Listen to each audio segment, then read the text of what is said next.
How are you guys this morning? Good. Doing good? Awesome. Awesome. So I have the hood popped up here just so we can talk about the chassis side a little bit. And like I was saying before too, I have the whole walkthrough typed out for you guys on the paper as well.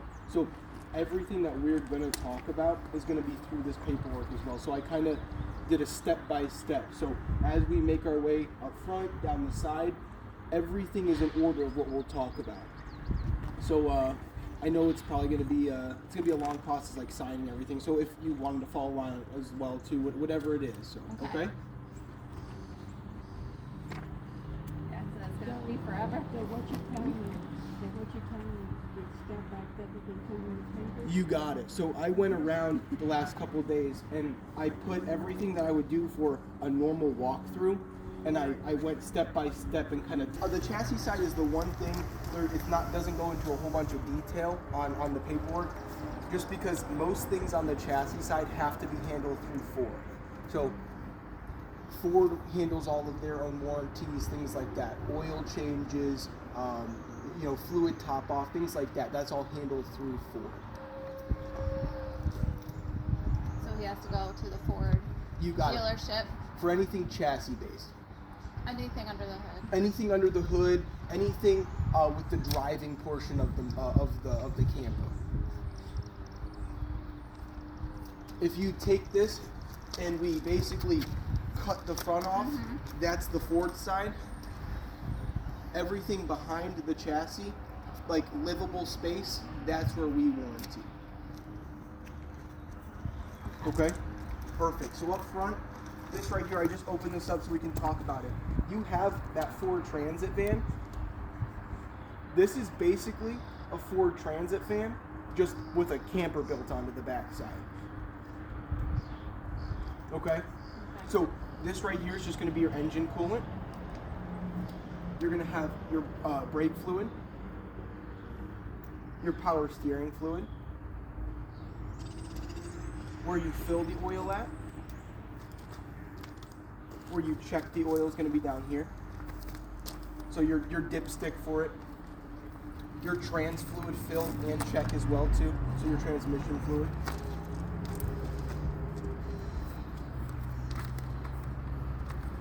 This is going to be the chassis battery. You guys they've had a camper before. You guys have had a camper before? Yeah, Not you? Yeah, okay. he has.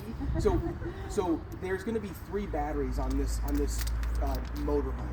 You're going to have one chassis battery. Is it CHASIS?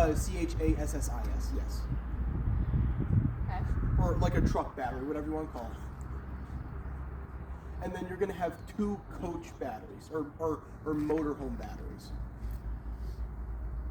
And I'll show you those as well. The chassis battery just controls the chassis side, and then the 2 batteries up underneath the step control the actual camper side. Okay? That's really it up underneath the hood. Oh, windshield wiper fluid. That's really it.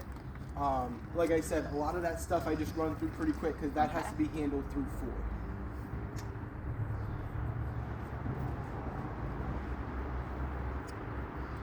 Okay? If you guys like, hey, I'm low on washer, fluid, whatever, you guys could absolutely fill that.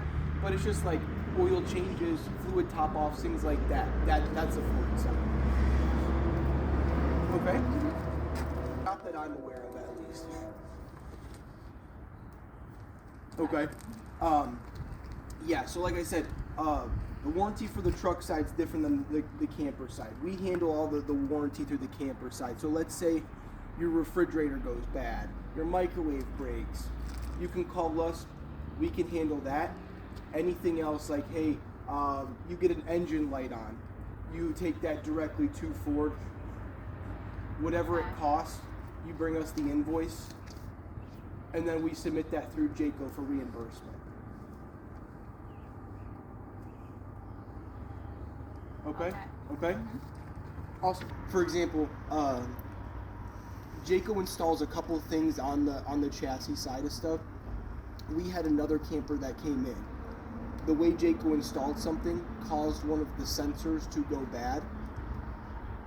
So they said, hey, get me a bill for the sensor, and you submit that, and you'll get reimbursed for that. Okay. Perfect. Sounds good. On the left-hand side of the driver's side, you can adjust the mirrors and turn the mirror heat on.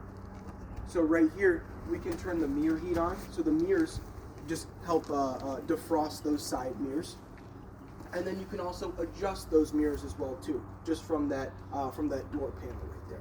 Okay. The driver door panel, you can unlock and lock the doors and put the windows down. Right. Very similar to like your van that you have over there. Okay. Awesome. Again, some of this other stuff we can talk about when we actually go inside.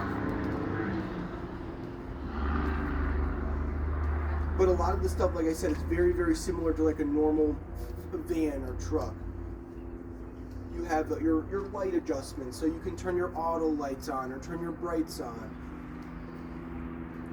You can dim the actual panel, or like the monitor panel for the screen. You have an auxiliary start button. So this auxiliary start button is going to be something that's a little bit different than anything you've had before. Okay. So I told you that there's 3 batteries in the motorhome, right? The one battery is going to be the chassis battery. You have 2 batteries up underneath the step as well. Okay. Those 2 batteries up. Let's say your chassis battery dies. It goes dead, like a battery on a car would die. What you can do with this auxiliary start button is you click the button and then you turn the key on. So you turn the key, and what that'll do is pull the power off the trailer batteries to jump start the truck battery. So it's almost like a jump start for the chassis battery. If it ever died, that would be able to start the motorhome up. Okay? Yeah, this is very interesting.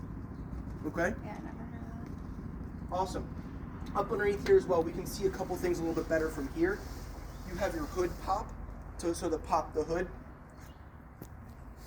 You have the emergency, or not emergency, you have parking brake. Parking brake. Okay. You obviously have the gas and the brake up underneath. And then on the steering wheel, you have your turn signals. You have the adjustment for the steering wheel, so you can bring it up and down. Obviously, there's a tow haul mode if you ever want to tow anything off the back, things like that up there. Okay? Okay. Yeah, you have cruise control set. You can cycle through the menu so you can see how long your trip has been, your gas mileage, things like that. Very similar to like a van or a truck. Okay? Okay. Awesome. You can also adjust the seat. Okay, so he's going back to the batteries. Like if you have to press that button, so then what happens? Will it drain the batteries in there? So it will pull power off those batteries. So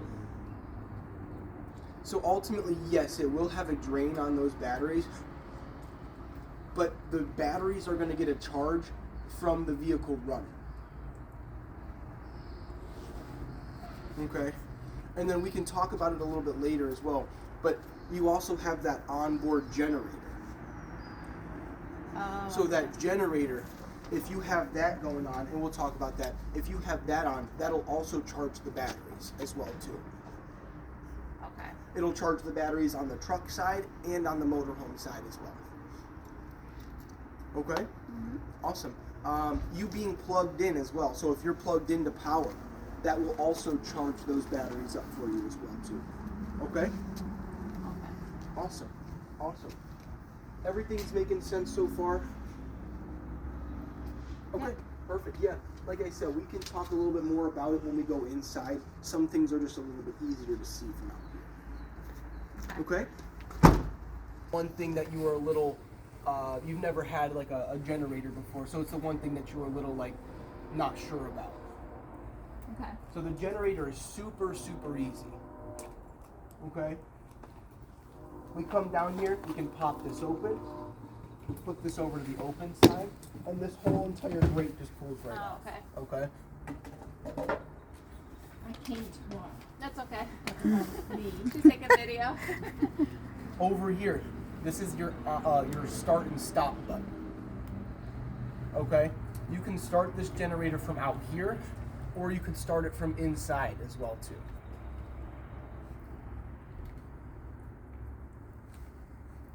Either way, yeah. You'll show Okay, us. yeah, I'll show you guys. This right here, like I said, is the start and stop button. When you hit this button to the right-hand side, that's your stop. That also primes the generator. So it gets the gas flowing to the generator. What do you mean prime? Prime, like, on a, like, for example, like on a weed whacker, there's a little air, like, button to prime the gas into the generator. Yeah, like a lawnmower. They have Exactly, like a button. Yeah. exactly. It's almost like a choke for the generator. Okay, so all you would do is click that into the stop position 5 seconds after you see that red dot. Okay, after you see that red light turn on, 5 seconds, and then simply hold it to the left position. That's the start. And it fires right now. Okay? You can then hold it to the left side and stop that generator again if you want it. Okay. Okay? To the right? Stop on the right? Stops on the right. Okay. Okay? But yeah, it's super easy. One thing that I do have all written down in here for you, I have a whole guide to the generator that's Okay. written down as well. So there's certain things that you have to do with this generator. You'll have to get oil changes on the generator, things like that as well. So there's some maintenance that you have to do for that as well. Okay. Okay? The first oil change comes at 50 hours. Okay, so when you put 50 hours on that generator, you go get your first oil change. So, like, how often do we use it? The more often you use it, the better. Okay, so, and that's all in here as well. I always tell people, anything that's electrical that's not worked doesn't work as well as it should. Okay, so you using this more often, you putting hours on it, just kind of, it makes the generator work better. That's kind of a weird way to put it, but it's kind of... Okay. So that's interesting. Yeah, so, sorry about that. Like I said, the first generator oil change comes at 50 hours. Okay. Every other generator after that is going to come at 100 hours, or every year, whatever comes first.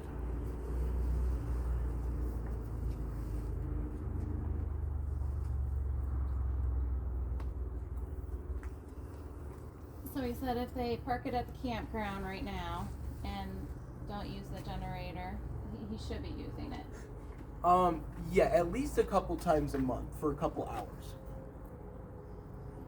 So like 2 hours or 3 hours? Yeah, I would say probably like 3 or 4 times a month. Go ahead and start that generator up for at least an hour. Just to work that generator. Okay. Okay? You can run so everything will run off the generator. The generator is like another power source to the camper. So everything in this camper will run off the generator. You can run your AC, you can run your refrigerator, charge the batteries, things like that. Okay? Mm-hmm. Going down the road, you can run your generator as well too. While he's driving it? While he's driving. So let's say, for example, it's 100 degrees outside, right? It's super hot.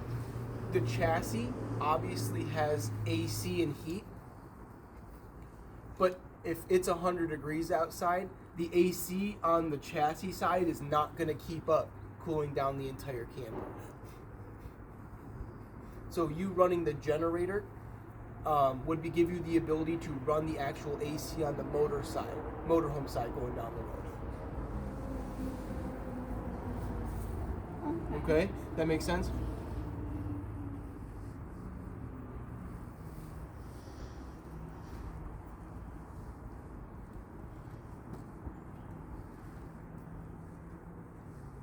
The active is not run to be parked.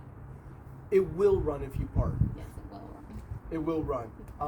You being plugged in supplies the camper with the power to run the AC. But if you're not plugged in, so again, going down the road, or you're at a place where you're not going to be plugged in, you could run that generator to run that AC.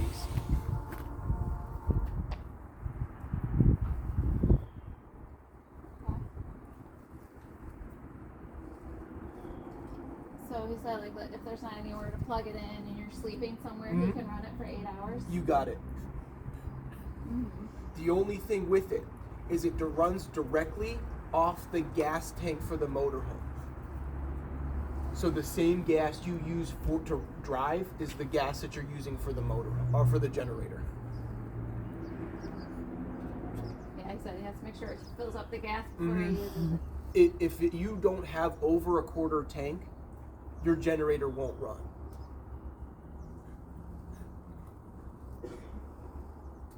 It'll cut off. So yeah, if you go under a quarter tank, the generator will shut off. That just makes sure that if you're parked someplace and you're running the generator for an extended period of time, it gives you, it makes sure that you don't run out of gas and you're stranded somewhere.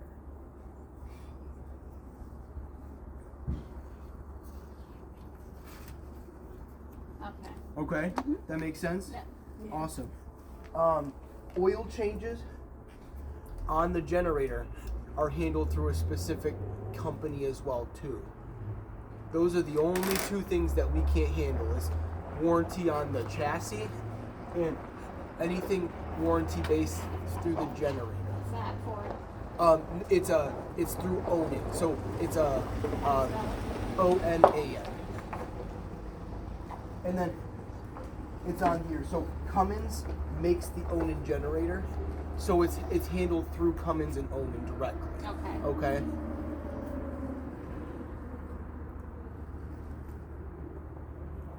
Okay, so the front part's Ford, and then the generator is Onan.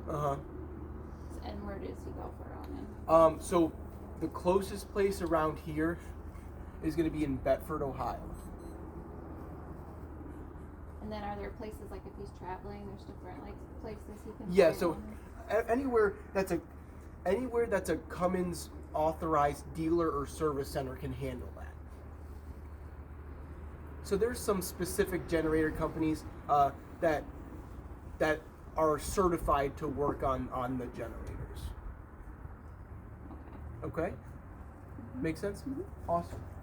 That's really it down here. There's just a breaker on here as well. So like a breaker that you would have in your breaker box for the generator itself.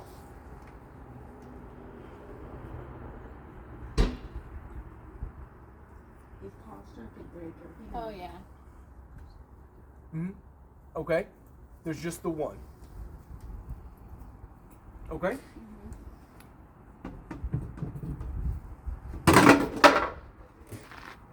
It's just a button you push. You flip the lever. No, I mean for the breaker. Oh, yeah, it's just like a little lever. Oh. So it kind of just looks like a circuit breaker. Okay? Okay, perfect.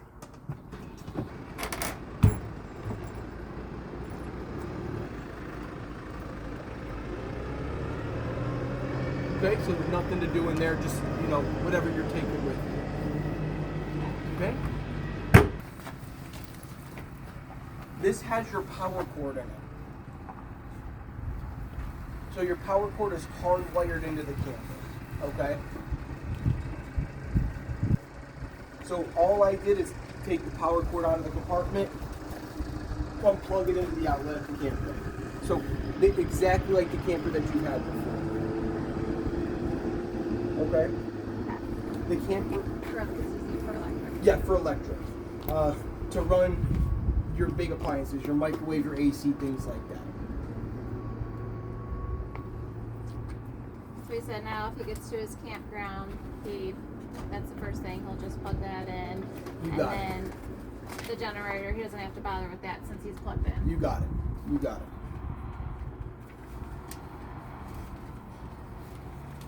So he said when he uses the generator like once a week or once a month? Couple times a month.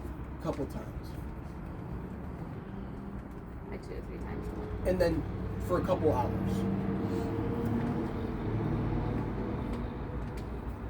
That's when he's not plugged in. When you run the generator, regardless of whether you're plugged in or not, the generator takes priority over the electric.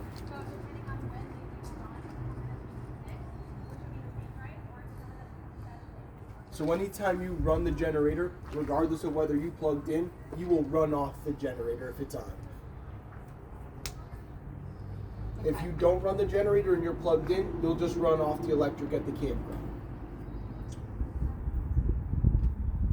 Okay? When you're not using it, you can just wrap it back up and throw it in that compartment. Okay? There is a little cable, hatch down here. Mm-hmm. This is where you can shove your cord down so you don't have to leave this door open when you're parked.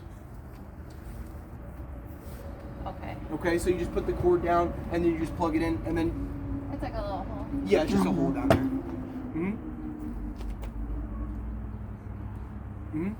Oh. Okay? Yep. And then you have cable and satellite hookup in here as well if the campground had that.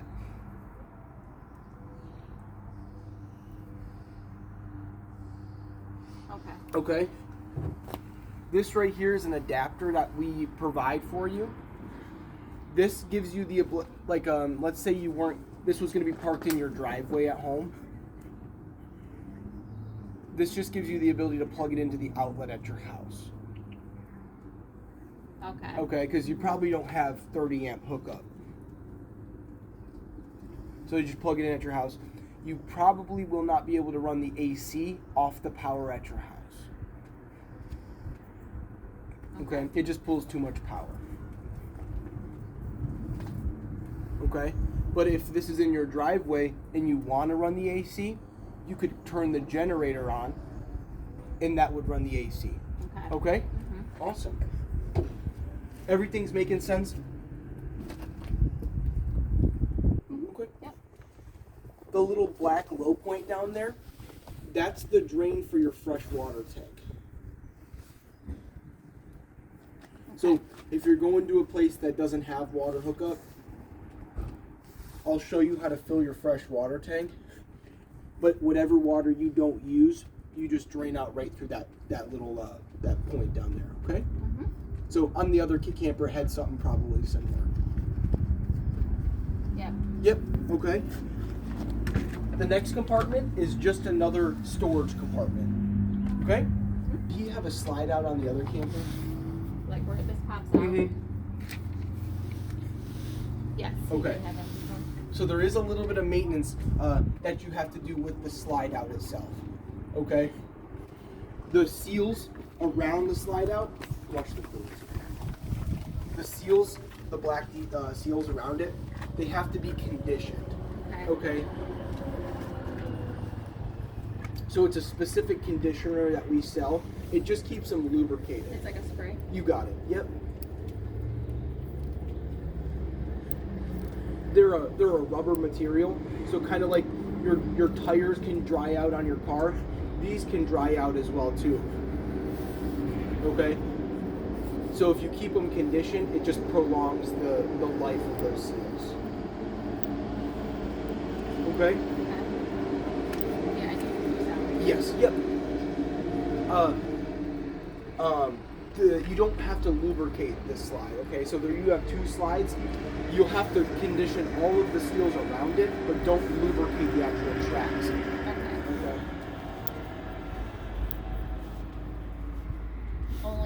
Only the seals. Seals. And the seals go underneath, on the sides, and then on the top as well. He has to do the top, very Mhm. top. Okay. How do you get up there? It's tricky. It's tricky. If that's something you wanted us to do, we could absolutely. You would just have to call us, get on the schedule, and we could handle that for you as well. Yeah, so you can bring it. Okay. They're kind of expensive, so they're about $6 a foot. So it's expensive to go around those slides. Okay. All they do though is they keep the slide watertight.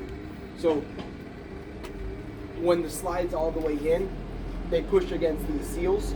It keeps it watertight when it's all the way in. You have ones on the inside as well too that keep it watertight when it's all the way out.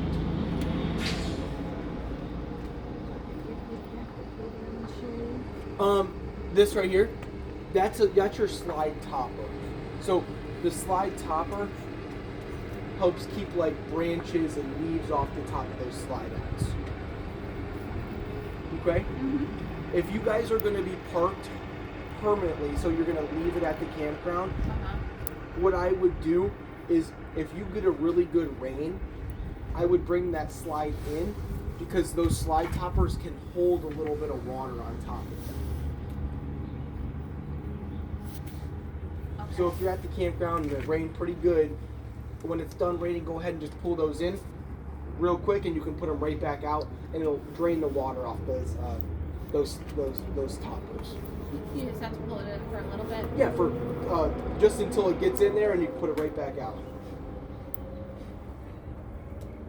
Okay. If you guys aren't going to be at the campground for a weekend, you could probably just bring the slides in if you want. Okay. Okay.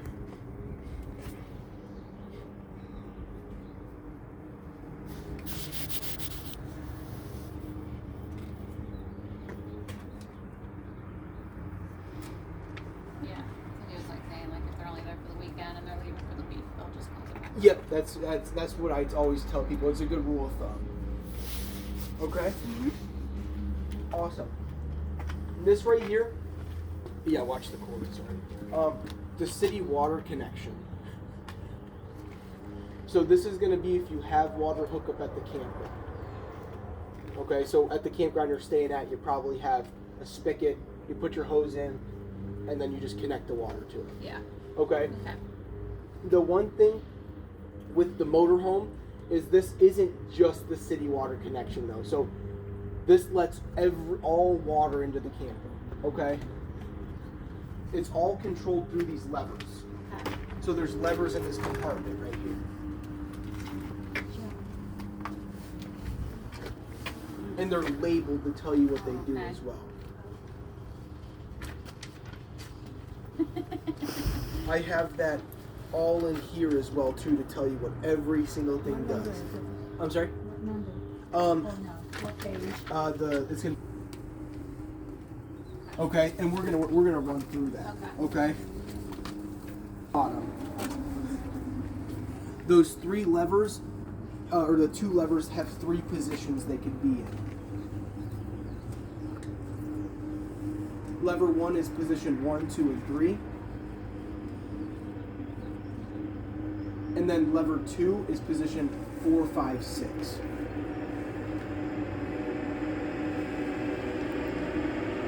Okay, so right now we're in position 2 and 6. So, and they're on there to show you what they do. So position 2 and then position 6 on the second lever. Okay. So that position right there is city fixtures. Okay? And then the city fixtures, those positions are used when you have water hookup at the campsite. Okay? City water hookup. So place levers in position 2 and 6, and then connect the water hose to the outside connection. Once you connect the water hose, when you go inside, the water from the campground is going to be waiting at the faucets for you. So it's pressurized off their water.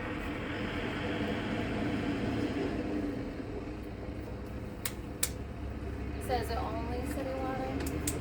Position. Some water is like not city water. Yeah, so, well, any water they have at the campground, we call that city water. Okay. So whether it's well water or whatever it is, the water, We call it city water if it's pressurized. Okay. Okay.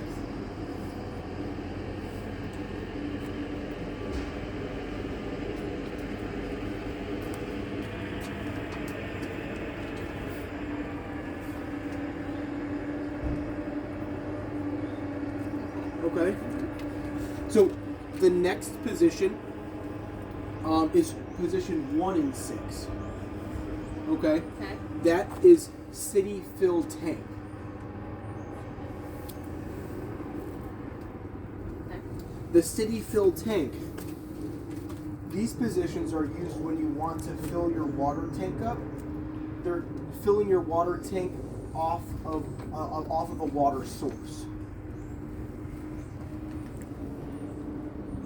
Okay. Okay. So he said if he's parking it at the campground right now, he doesn't need water inside. Nope. He doesn't need the tank. He doesn't need to fill the tank up. But if he's driving, Mm-hmm. Let's say you guys are taking this on a trip. You guys are obviously driving the motorhome. Let's say somebody has to go to the bathroom. Going down the road, you could put water in that tank, so you could go to the bathroom going down the road. use the bathroom when he's driving. So another example, you guys are at a truck stop. You have the big gas. The bathrooms at the truck stop generally aren't very clean. So you guys could use the bathroom in the camper instead of using the truck stop bathroom. That's nice. You don't have to go inside. Yeah. Yeah, he said women inside. He's gonna go to the gas station. But you use that position 1 in 6 when you're filling your tank off of a water spigot. So again, it's still it's still pressure. Yeah, it's whatever. Okay. It's pressurized. Okay. Okay.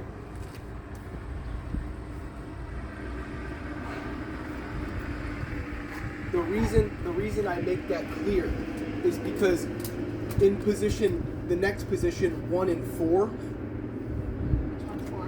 1 and 4 is Oh, gonna 4. both of them facing the same way. Yeah. Position 1 and 4 is a country fill or a sanitized tank, so they're used for the same thing. What that does is it gives you the ability to fill your tank up off of a source that isn't pressurized. Okay. Like, can you give me an example? For example, let's say you're out west, okay? And some of those places don't have water hookup at any of the campgrounds. What they'll have is a big 500-gallon trough of water. Or let's say you're next to a pond, whatever it is. Okay. What you could do is you could take the water hose that you have, you can put it down in their water trough, or you could put it down in the pond, and you can screw the other end into that city water connection, and then you can turn your water pump on. And it acts as a siphon. It'll pull that water out of the pond or the trough and put it down into your freshwater tank.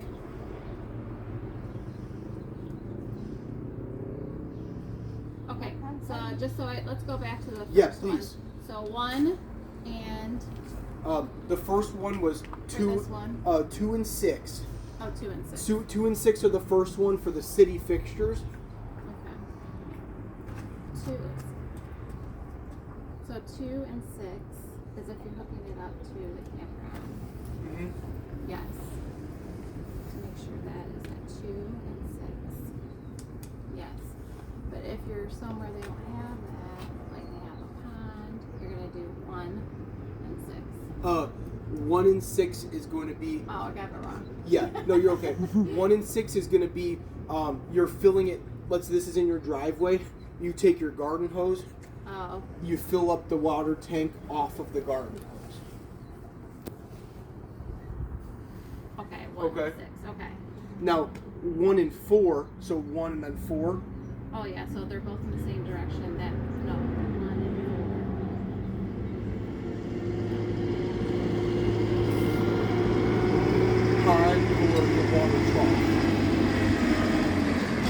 It acts as a siphon. A siphon.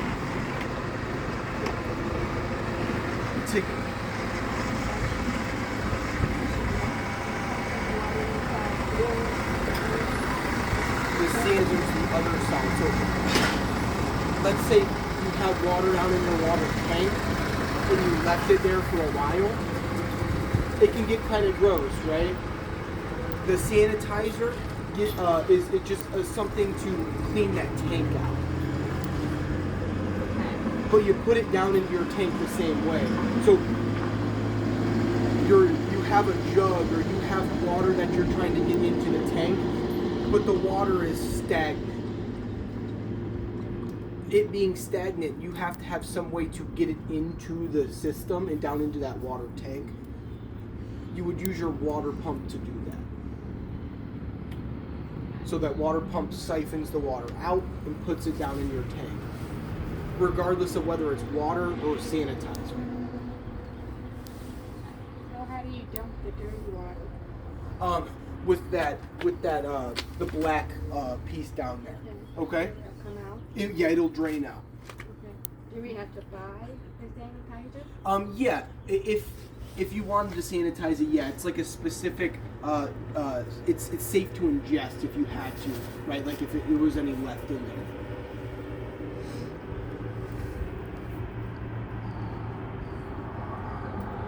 You could imagine that you wouldn't want to put like bleach down there to like sanitize it, because if you drink any of that, obviously it's not safe.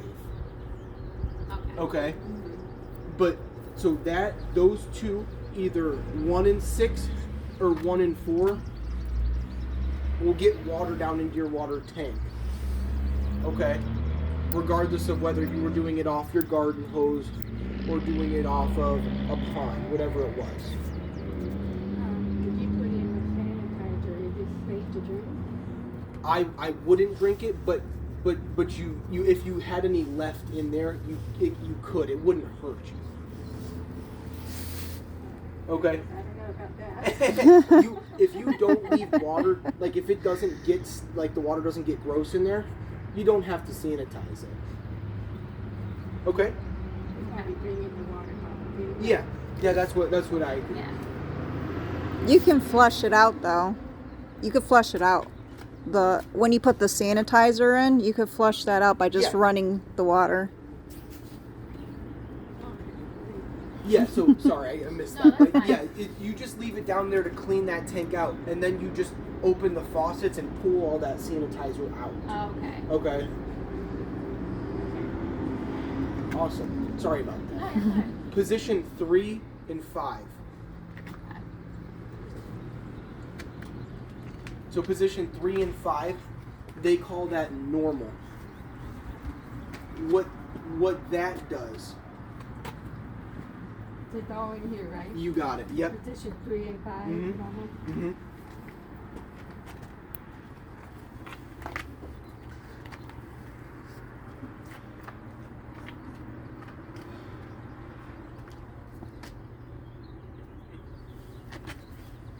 Okay. Okay, what's normal? So normal is you're only going to use normal when you need to pull the water out of your water tank. Okay, so going down the road, before you left, you filled that water tank up. Regardless of how you filled it up, it doesn't matter. Before you leave, you put it into position 3 and 5.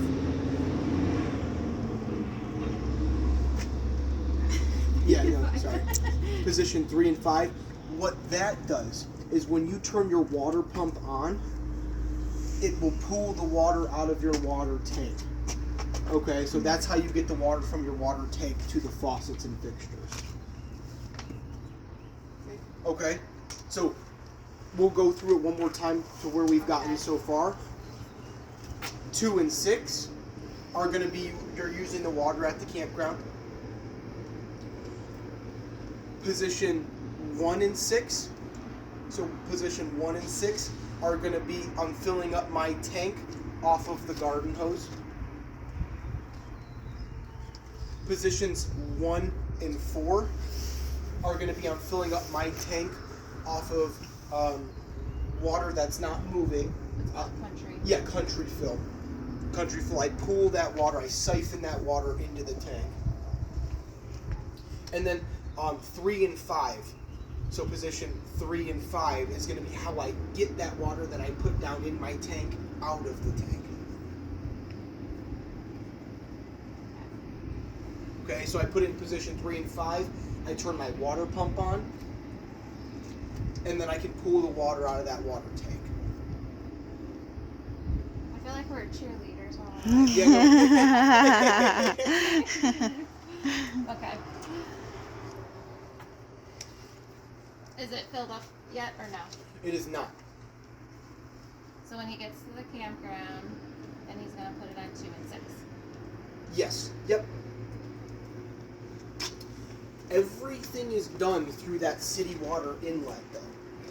So what we're hooked up to right now, all of everything that we've described so far is all done through that piece right there. Okay, so there's not a separate port for it.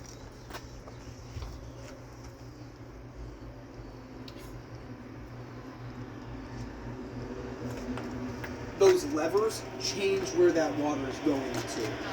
Okay?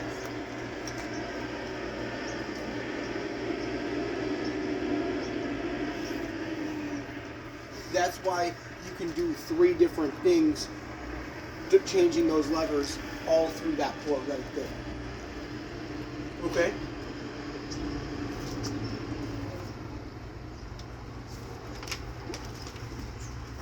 If he wanted to. He said, is it on 2 and 6 right now? Right now it's on 2 and 6. Yep.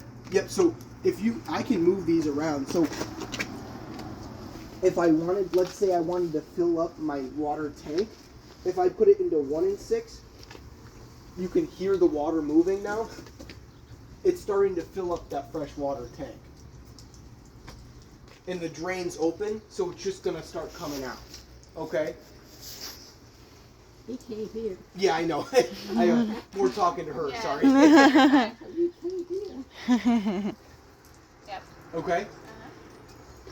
And then, like I said, when I had it in position 2 and 6, there was no water coming out. Because it was just, it's waiting right here for me. Oh, Okay? Awesome. So, take a shower? Said he would take a shower. Cool off. The last position is position 2 and 4. Okay. That's going to be how we winterize the camper. Okay? To winterize, we use a little hose here. We put it into the city water connection. Change the levers in there to 2 and 4. You shove this down in the gallon of antifreeze, and then turn the water pump on. And it'll pull the antifreeze out of the jug. The reason go ahead. He said, but they're going to be traveling, like, to Florida, so he doesn't need to worry about it. It's just cold weather. Okay. The reason there's different levers for the winterizing side, because I want to put this. You don't want to fill up your water tank with Exactly. antifreeze. Exactly. So the reason there's different levers is because we're not putting antifreeze down in the water tank.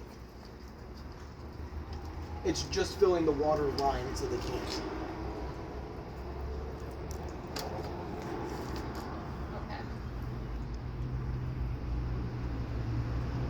No, there's no antifreeze in there. There's none in there. Nope.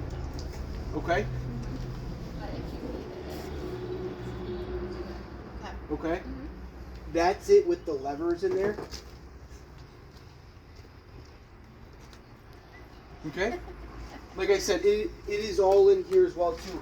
and I went it kind of I went into better kind of detail Okay. into the writing, so you guys can read through that if you forget, or obviously watch the video back. So after he does all his reading, is he gonna have a test?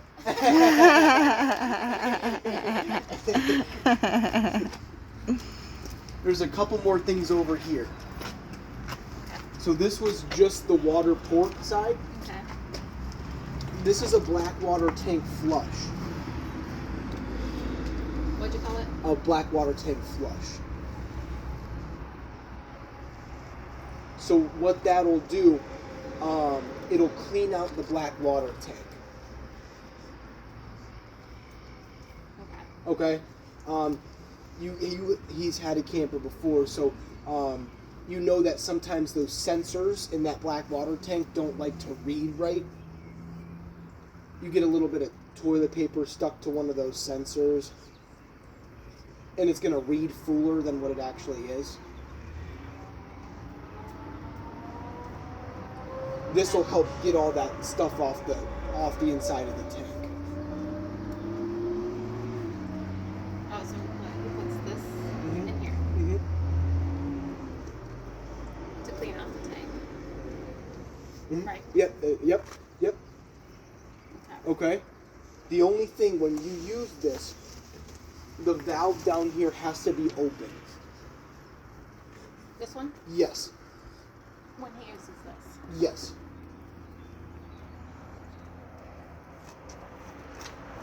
So he has to be at a place Is where he that can dump open it. now or closed? It is open right now. Those are closed. Okay. So when you use this, the black valve has to be open.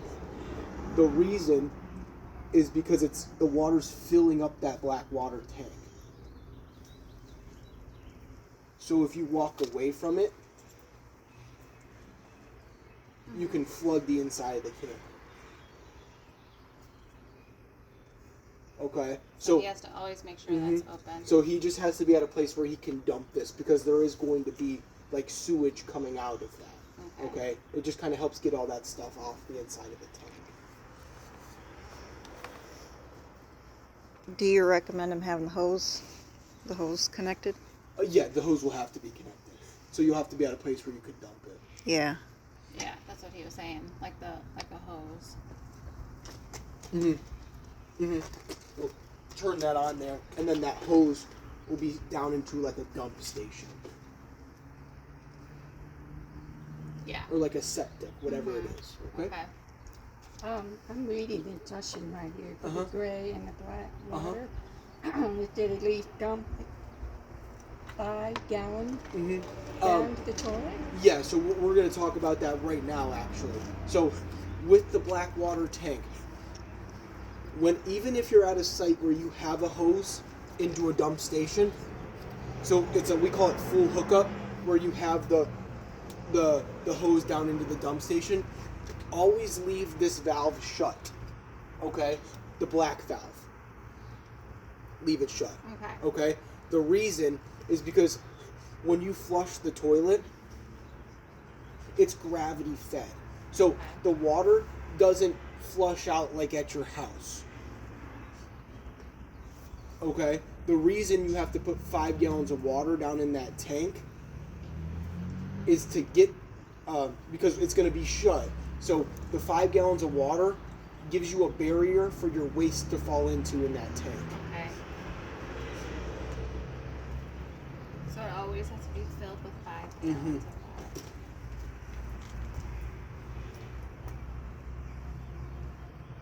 It will show you. On the inside, is there a level thing on the inside that shows him? There is. It doesn't show you exact. It gives you a 1/3, 2/3, and full. So what So when it says full, then he's going to come dump it out. And that has to be open when he's doing that. When he dumps it When out, he dumps yes, it, yeah. that'll have to be pulled open. After he's done dumping, he can do that. But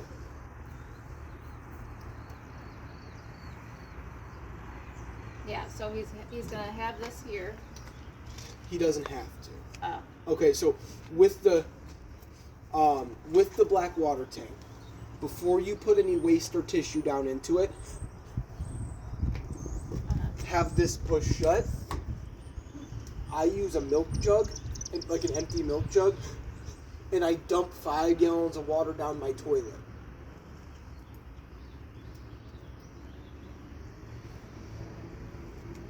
Okay. So that the wet water is going to be in there while you're using the tank. Okay. So after you get the 5 gallons of water down in it, you're going to put toilet chemical in there. The toilet chemical is going to break down the tissue and the waste. If you ever been to the fair, they have a porta potty.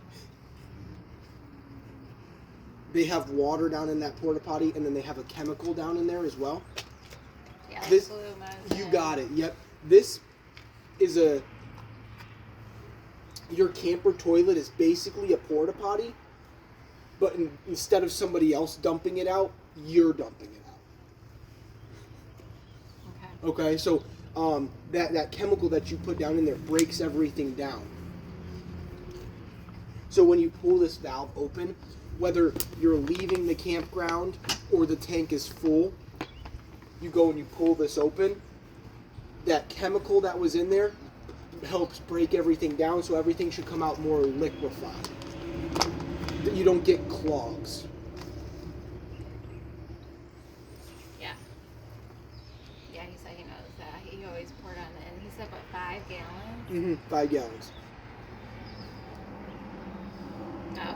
He's Oh, not 5 gallons of the chemical. No. Oh, of the water. Not 5 gallons of the chemical.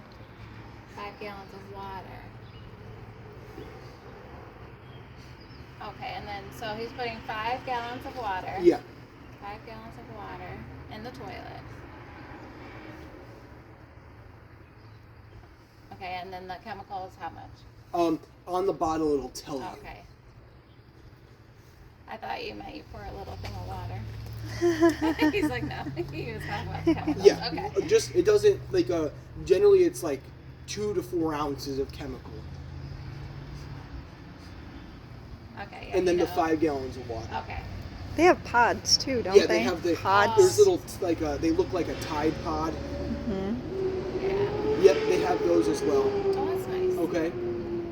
But yeah, that's it with the black water tank.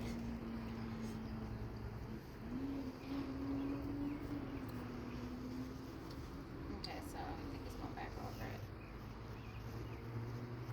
Oh yeah, so he was talking about that there's one for black and one for gray. Mm-hmm. Okay. Everything to the black tank is from your toilet. Everything to the gray tank is from your sinks in your shower.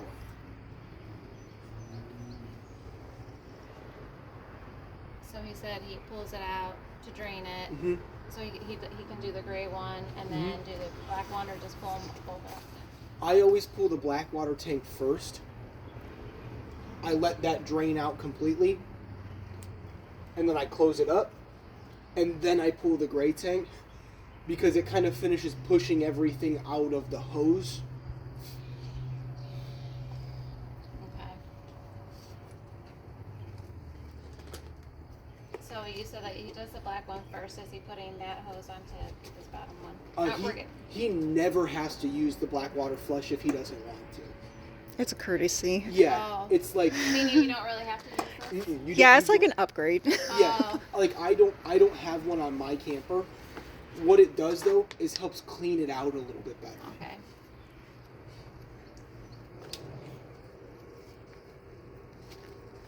So he can just leave this here. You got it. Yeah, you never have to use this if you don't want to. Okay, so then he pulls out the black lever, it empties out, and then he pulls out the gray lever.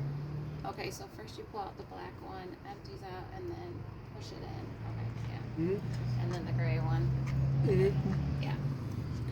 He can technically leave the gray tank open if he wanted to as Oh. well. Because there's no waste in that tank. It's just water. He can just leave it open all the time. Yep.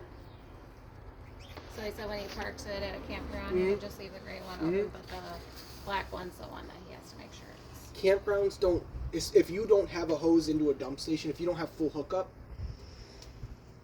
campgrounds don't love when you drain it on the ground because Yeah, he said he would use it like a rubber sewer hose. Yes. If you have the sewer hose, you can leave it open.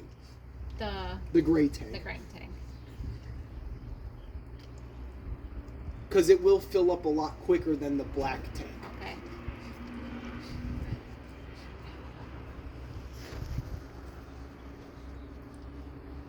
Yeah, he was saying that it'll show him on the inside when it's full, and then he'll do all that. Yeah. Yep. Okay.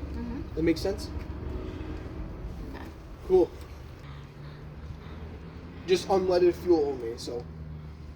Okay? Okay. With the price of gas right now, he's probably glad it's just unleaded fuel. Oh yeah. He said yesterday he saw it was $6.29 for diesel. Yeah, crazy. But it's just unleaded. Just unleaded normal gas. Okay? Outside shower we talked about.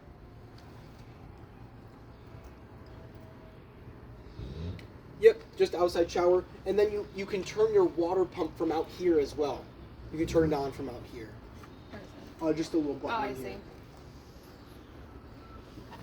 Okay. And then you can also turn it on from inside as well. So inside or outside. Okay?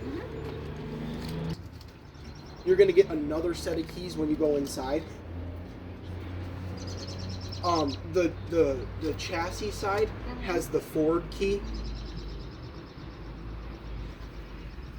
That's to run the motorhome. All of your compartment doors open off these, the one that has the G on it. So that's for the compartment doors, the entry door, and the deadbolt.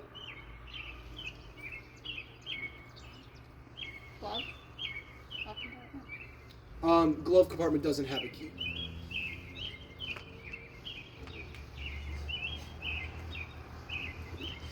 Deadbolt? Deadbolt. That's on the main door, yes. I'll show that. Okay. We'll show it. And then the outside shower key is this silver key right here. Okay. If they smell bad, open it up for them. Yeah.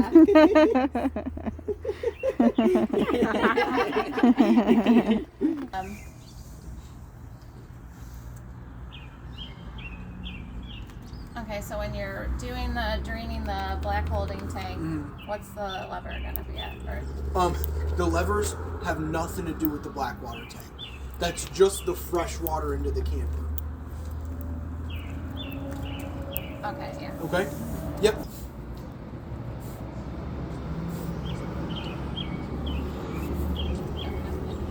You can imagine that it's a 30-some gallon tank, so 35, 40-gallon tank, whatever it is. If you just put a gallon down into it, you're really not going to have any water on the bottom. So the 5 gallons gives you a little bit off the bottom. Okay. Paper, it can be any. He doesn't have to use any special. Some of them say. You're supposed to use RV toilet paper. That's expensive. I know. The reason we tell people for the RV toilet paper is because it breaks down differently. So when it touches water, it starts to break down. If you were to use like a Charmin, that just clumps up in there, and you can get clogs in the tank.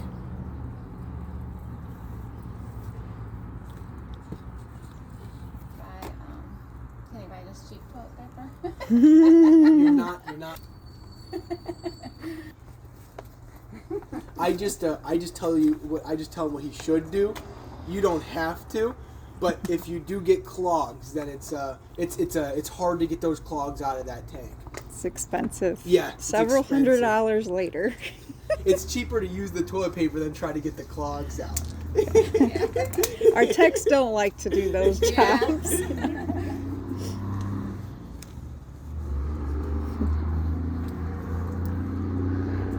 Okay.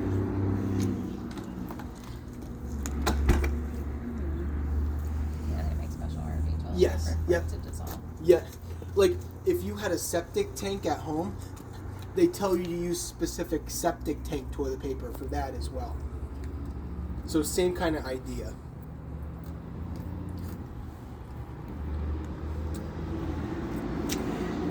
Okay. Okay? Mm-hmm.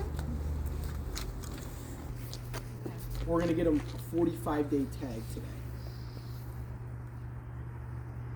The 45-day tag, we have 45 days to get you your title. Once you get your title, you can take it to the BMV, and then you can get your actual plates for the motorhome. Okay?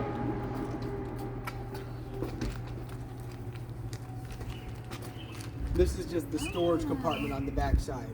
That's good. And yeah. you can access it from all 3 compartments. So there's there's a compartment on that side, this side, and in the back as well. Okay. So you don't have to crawl into it or anything. You said it's good for old people. Yeah. That's nice. This is just your backup camera. So when we go inside, I will talk about it. But you have side cameras, and you have a backup camera. So when you hit your turn signal on, the corresponding whatever side turn signal you turned on, the camera down the side of the camper will come on. So you can see when you're trying to merge lanes or.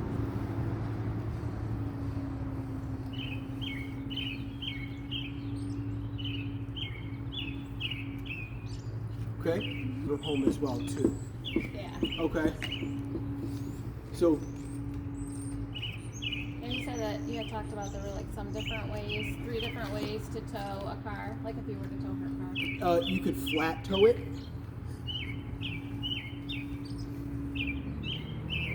Yeah, flat tow.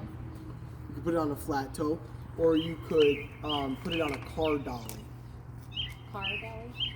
Car dolly. It's just it has 2 wheels, and the front, the car goes up onto the dolly.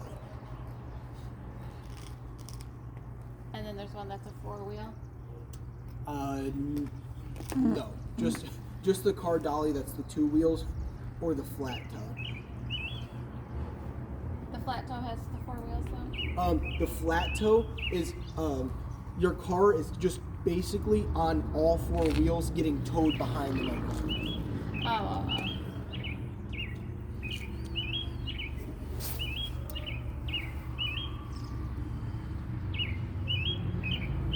We're talking about the car will be on the road. Yes. If that car, yeah. Yeah, we call that flat tow.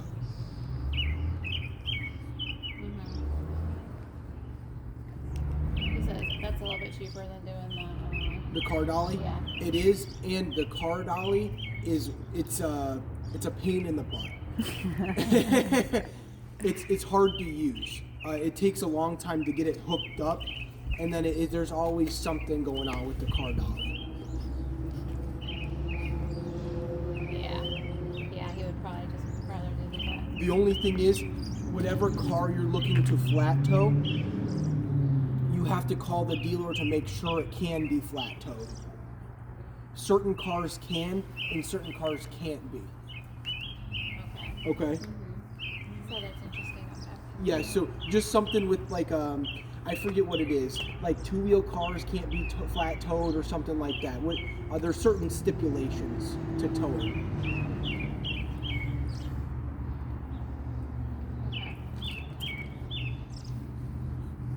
He said if they use the flat tow, if they can do it, like how much on average will that cost?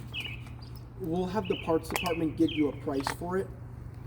But the tow, so there's a couple of things that go with this. So there's a tow bar. So the tow bar is what actually hooks the car up to the motorhome. There is a it's called the Patriot 3, but it's basically a braking system that goes in the car.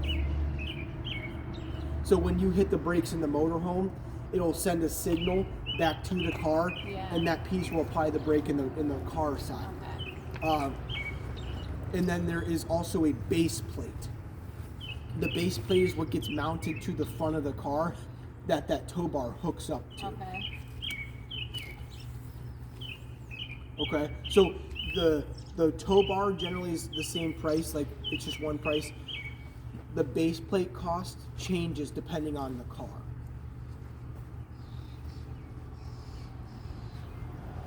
Okay, yeah, so she'll just have to find out. Yeah, so when we go back inside, we can get that information for the car, the year, the make, the model, things like that, and then we can look up the price of the base plate. Okay. Do you want to set those inside? Oh, yeah. Set them inside. 7,500 pounds. That's all they can tell. Okay. Okay. This is just the other storage compartment. Okay. There's lights in here. The lights have a motion sensor, so every time you open the door, the light will kick on. There's an off, and then there's an option to have them always on as well too. And there's just a little switch on every one of those lights.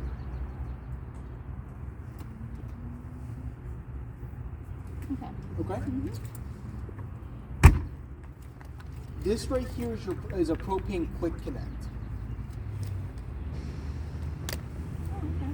So the propane quick connect, if they ever wanted to bring a griddle, like a grill, you could run off the propane tank on the motorhome. Okay. Okay?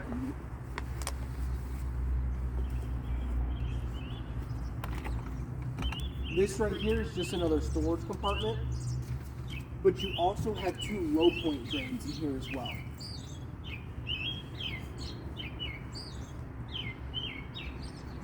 Okay, what's the low point? The low point drains are the lowest point the water system going through the camper will drain out to. So all your water lines that are running through the camper will drain out from here.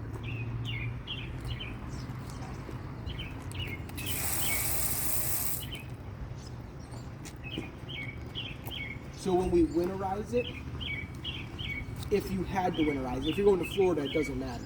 But if you had to winterize it, you'd have to come flip these open and the water would drain out from the bottom.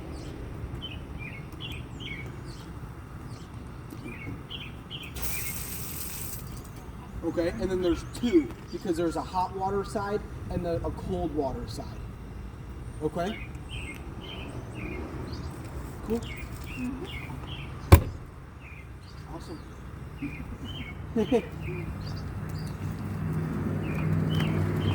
This is just a storage compartment. Oh, you have a lot of storage. And then hookups for a TV out here if you wanted to put a TV out here. Oh, how fancy. Okay. This is your hot water heater. Okay, wait, he was gonna say something. He said he just thought, so her car, oh, she had a TV, but she wanted to have someone install it. Like you left it in her car. What I would tell him, what did he want to put the TV inside or out here? Yeah, in the bedroom. Okay, in the bedroom. It's just small. Okay, that's something that they can always bring it back, and we can do that for them as well too. We can do that. Okay. Okay. This right here is the water heater. The water heater is one of the biggest pages on here. Okay.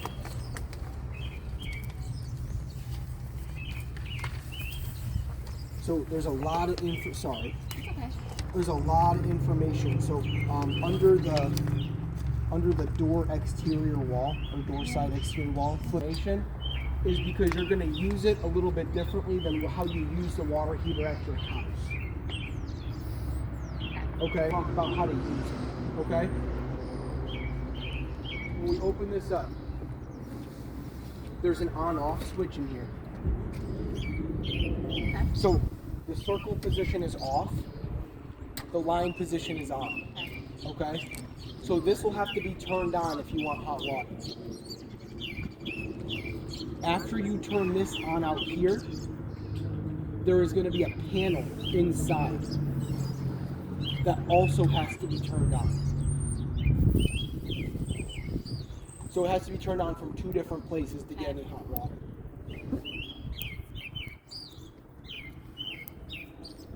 Okay? If this switch, when you turn this on, when you turn this switch on, there will be a red dot that shows up on the panel inside. Okay. If you don't see that red dot inside, this is not on.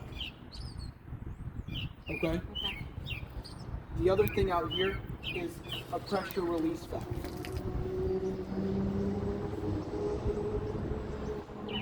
So, like at your hot water tank at home, you have a pressure release valve. The pressure release valve makes sure that the pressure doesn't build up in the tank and it doesn't blow up. So this is an automatic, we call it a pop-off valve.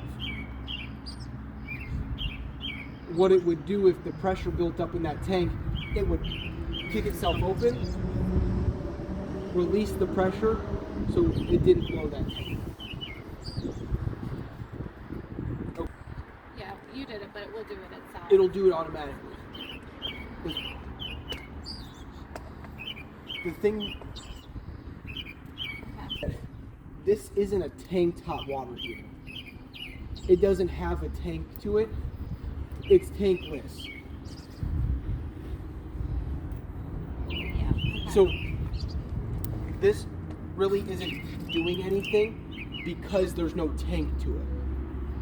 But what it is going to do, it's going to be the drain for the water heater. Okay, so instead of popping open, because you're never going to build up pressure, what it will do is if you had to winterize it, we're going to come flip that open and we're going to drain that tank out. Okay?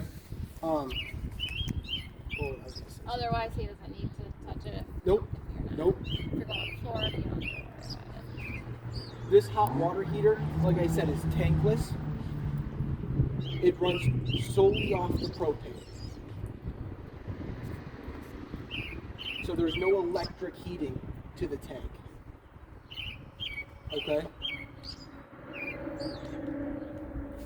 So the propane is using it to heat the water. You got it. Yep, using the propane to heat the water. Yep. It's nice though, because at your house, you can run out of hot water. You won't run out of hot water in here unless you run out of propane. So as long as you have propane, you will have continuous hot water. You could take 45-minute showers if you Okay. wanted. You shower for 45 minutes. Almost like a jacuzzi. Yeah. I need one at home. Just use one. Did that make sense with the water heater? Where is the propane? Propane's right Right here. there. That's That's the the propane? propane tank. So there's not like a propane bottle? No, the propane bottle on motorhomes is built into the camper.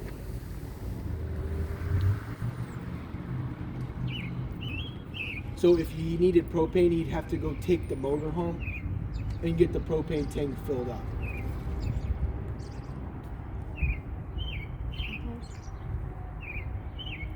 It's right here, right? Yeah, so the propane tank is right here.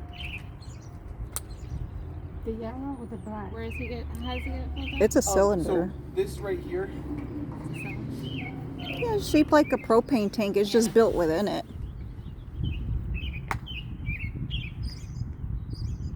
so the yellow piece is where they fill it from. So And they, who's they? the propane place. Okay.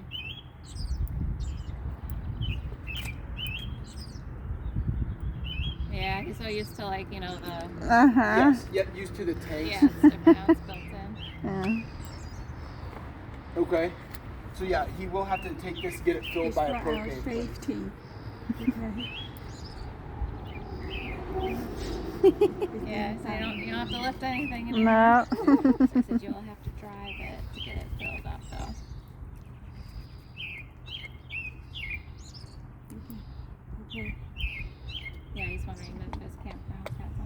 Gotcha. Yeah, they might have something like that. It just depends. Said if they don't have it, then he can go to like Camping World or something like that. There's one down the street still, Yeah, right? there's places down the street. Tractor Supplies generally have a place where you can fill it up. Okay? Okay. Any place that fills propane will be able to fill up the tank. Okay? There's a gauge to tell you how full the propane tank is. Okay. It is filled, so we do fill it. Okay. Okay? This is how you turn the tank on and off. So like on the normal tank, this is just how the on and off. Okay? That's it. Okay? Your furnace exhaust. I just tell you it gets super hot when the furnace is on. So just be cautious about it. Okay? If the furnace is on, don't put something here. Okay? Don't lean on it. Yeah. Yeah, it'll be too hot for you to put your hand on. So you'll lose your fingerprints.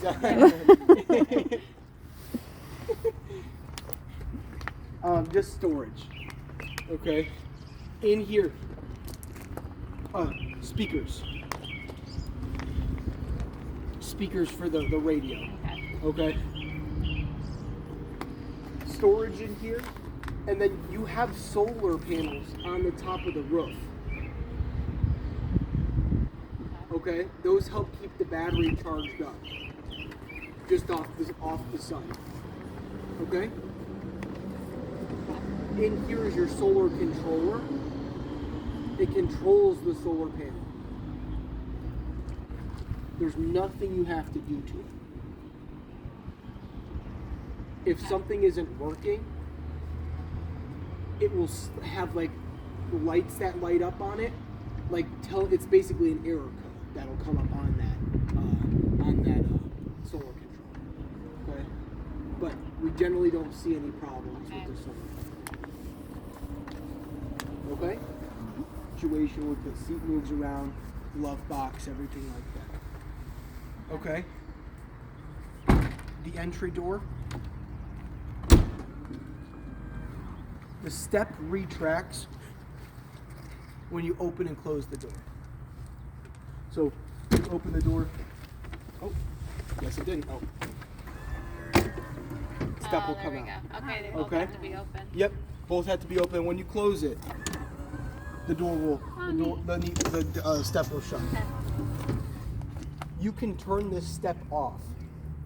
So when he's parked at the campground, if you don't want it to open and close every time you open the door, there's just a little switch right here.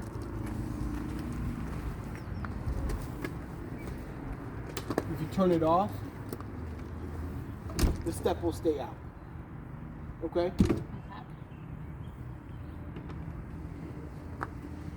When the ignition is running, the step will go back in, regardless of whether you have the switch on or off. Just so you don't forget about it before you start driving. I tell you to check It's a it. common thing. Check it to make sure it went in, but it should go in. I just tell you to check it just in case it broke or whatever. Yeah, just a double check. Okay? The keys lock the same key for the compartment doors locks this door, which is your handle lock, and then you also have the deadbolt. Same key for everything. Okay? You also have the locks from the inside as well too. Okay?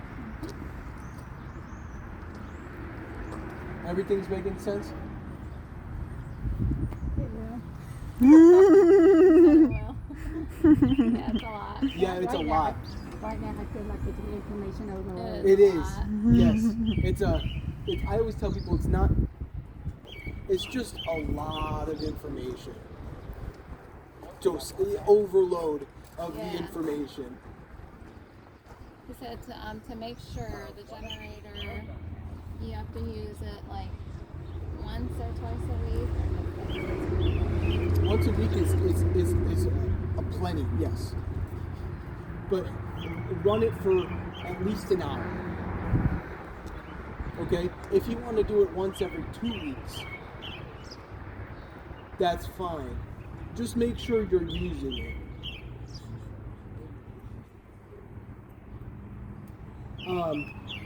If, for example, like if the gas sits down in your lawnmower, the gas can get old and it can get bad, and the lawnmower won't run right.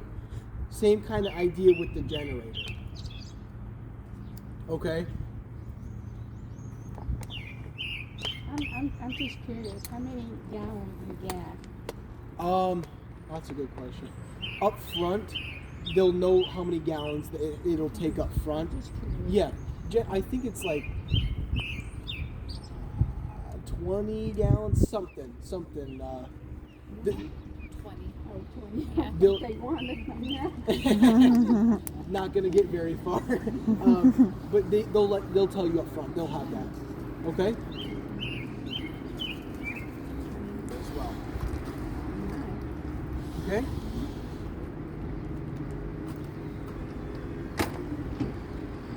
Earlier we were talking about the batteries. There was the battery up front, and then you have the 2 batteries for the trailer side. So up underneath the step. Okay? Yeah, yeah.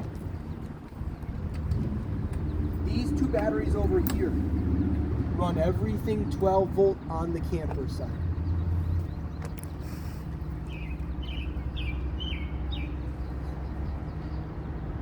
Okay? The battery up front runs the chassis side. Okay?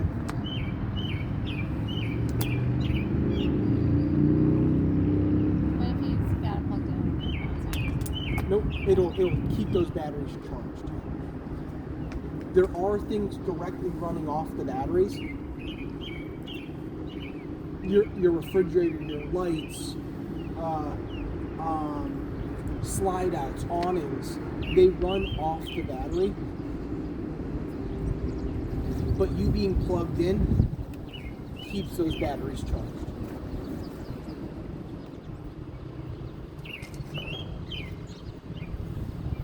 Okay? Yeah, he said, since he gets the camper in, he's just gonna plug it Yep, yep. Okay. Show you how to put the awnings out and the slide outs in and out. But it's you do that from inside. What then? in. Awning. I can put it out if you guys want to wait here. I'll put it out, Okay. and then when we go inside, I'll show you how to do that. I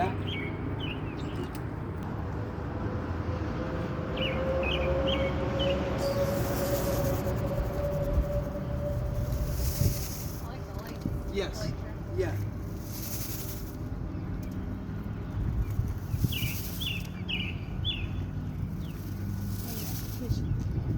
Yes, the kitchen vent.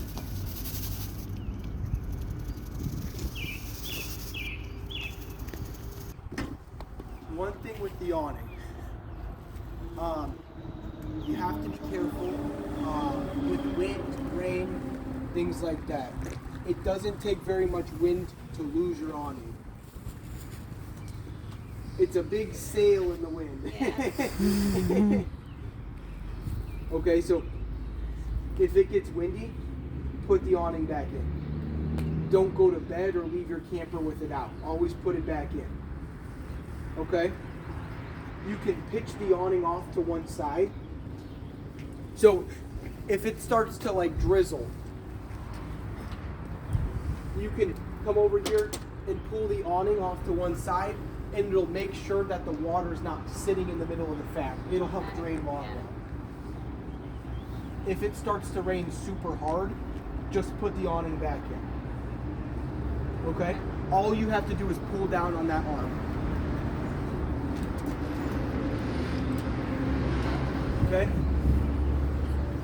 When you put the awning back in, you can leave the arm like that. It'll straighten itself back out. Okay? Another thing I tell you to be careful about the awning is you can put this awning out too far. Eventually the awning will come out of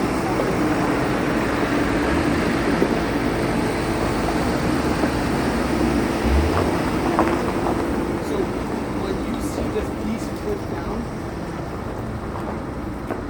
it tells you it's out all the way. Okay? Sometimes when it's wet, the awning is wet, that piece will stick to the top. So look for the tube up underneath it. There's ridges in the tube.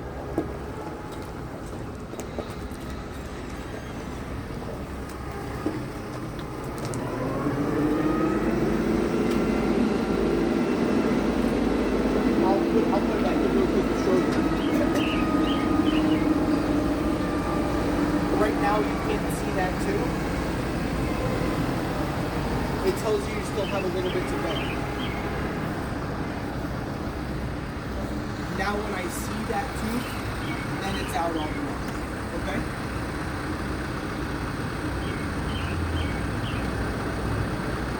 Okay?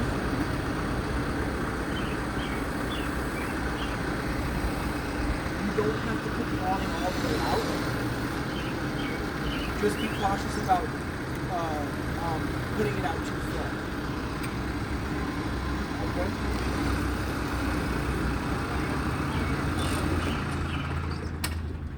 And when it's all the way in, it'll just stop moving.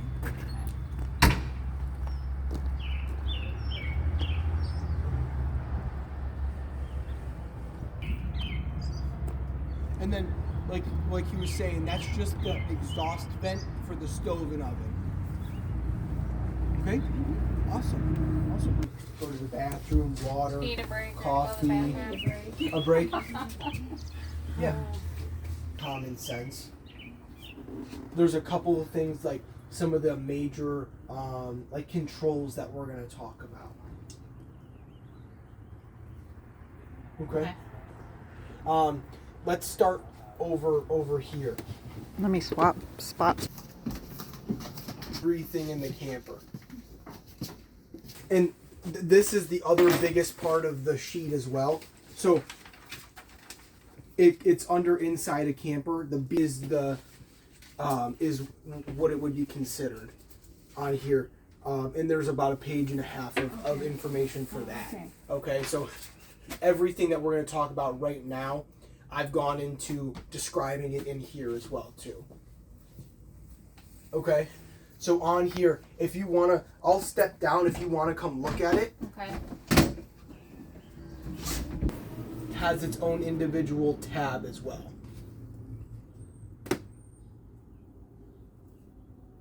Okay. After the home screen, there's a little water droplet. That's the tab to see how full all of your tanks are.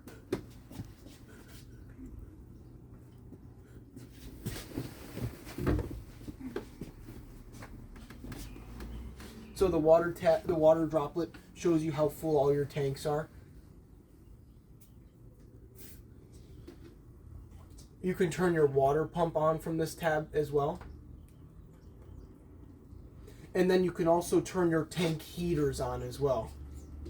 So there's heaters on that freshwater tank, gray and black water tanks. It'd be better for you to turn the camera here. You do it sideways, kind of hard to see that. Yeah, it's like trying to maneuver. Where do I stand? But those tank heaters, let's say it starts to get cold before you get to Florida. You can turn those on and it'll keep those tanks from freezing. Okay? But you'll watch it on here, like your gray and your black water tank, your freshwater tank, it'll go 1/3 full, 2/3 full, and then full until you have to go drain those tanks out. Okay? The next tab looks like a gear. The gear is your motors tab. So you can put your slide outs in and out, and then your awning in or out as well too. You just have to click like I did it for the awning, extend, puts the awning out. Retract, brings the awning back in. Same thing with the slide outs, okay? You just have to make sure it's like a phone. It's like a tablet. So if your finger isn't pressed down good on it, it's not gonna move.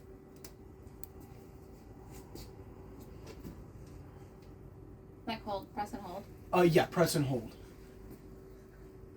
If something stops coming in for some reason, you're generally just not clicked onto the piece good enough. Okay. The next tab looks like a thermometer.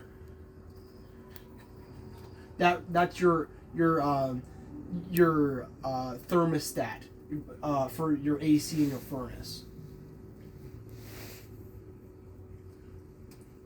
So on here you have 2 ACs, 1 furnace. The AC is vented together. So even if you're only running 1 AC, you're still going to get air through the whole entire camper.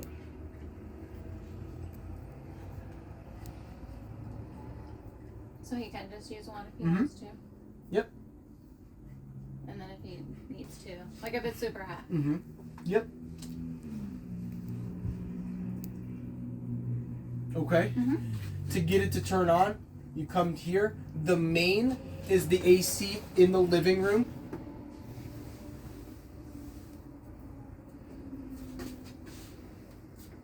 Okay.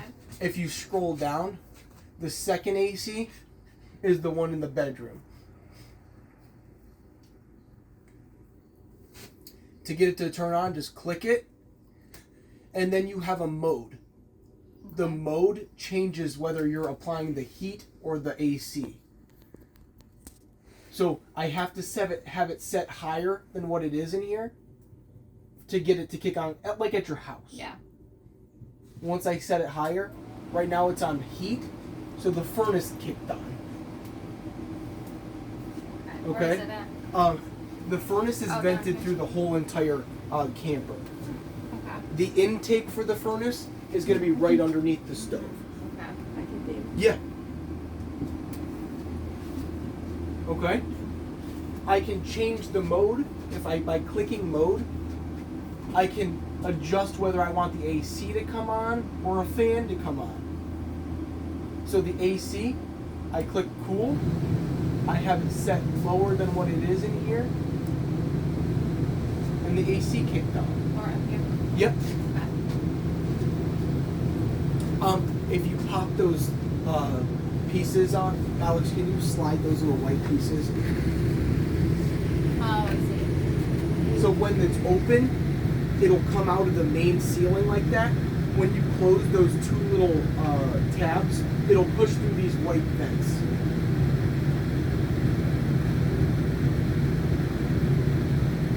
Okay. Okay?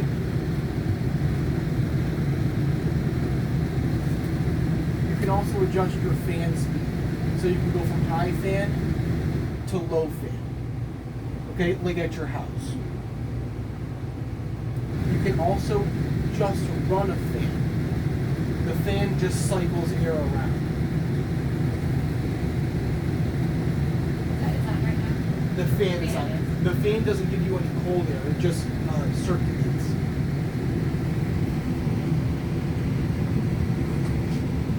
Okay? The other one is auto cool. Auto cool just has it kick on or off when it reaches or varies from the temperature. Like auto on your thermostat. Yeah. Okay? If I turn this one off, I can kick my second AC on as well too. That's just the AC in the bedroom now. Okay? Like I said, they are all vented together though. So if you're just running one, you will still get air. Like you can feel the air coming out, and that's just from the rear. Okay. Okay? Okay? The next tab looks like a light bulb. This controls all the lights in here. Okay? I can turn every single light off from this panel right here. Okay? The light's on that side. That one has its own individual switch. So that's the only one that doesn't turn off from up here. Okay? I can also dim all of the lights as well too. So if I don't like how bright they are, I can dim all of those lights.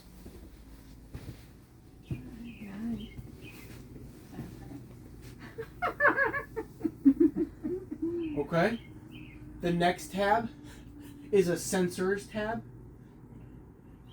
You don't have any sensors, so you could add stuff, but like propane sensor, so it could hook up and tell you how full the propane is inside, or like a temperature sensor. Okay. I wouldn't do it. Yeah. Okay. The next tab looks like a lightning bolt. This is your I call it your energy tab. Your power tab. This is where you can turn that generator on and off from inside. Instead of having to go all the way outside, I can do it from in here. I do it the same exact way I would do it outside though. Okay. Okay?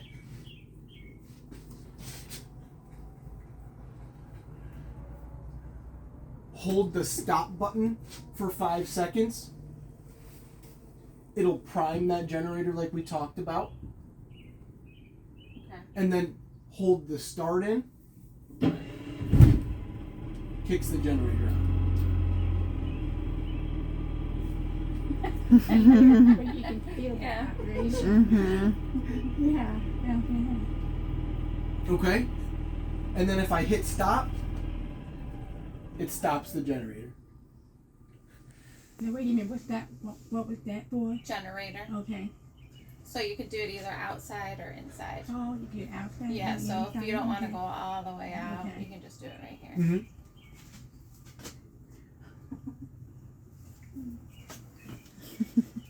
If it rains, Yeah, you you think if it's raining, you can just do it from here. The other option is auto generator, or AGS.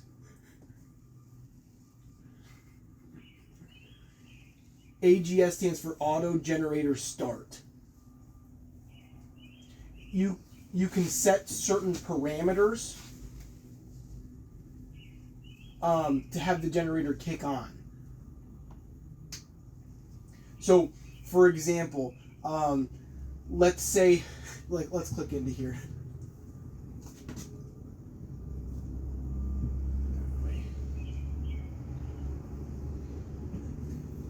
One of the options is the battery level, the charge to the battery. Let's say that you're not at a place where you're plugged in. Your battery starts to go dead. Right now, if that battery goes down to 11.5 volts, the generator will kick on, charge that battery back up to 13.3 volts. Okay. Okay, so it's just an automatic, it's to make sure your batteries don't go dead. You can set that parameter. Okay. Okay? You can also set a run time. So you can set the generator to run for a certain amount of time. When that battery gets down to that level, it can run from 20 minutes or it can run for 2 hours. It just depends on what you want it to run for. Okay? Mm-hmm. You never have to use that if you don't want to use it. Okay? This shows you how charged your chassis battery is and your coach batteries up underneath. If we scroll down, this shows you my solar panel.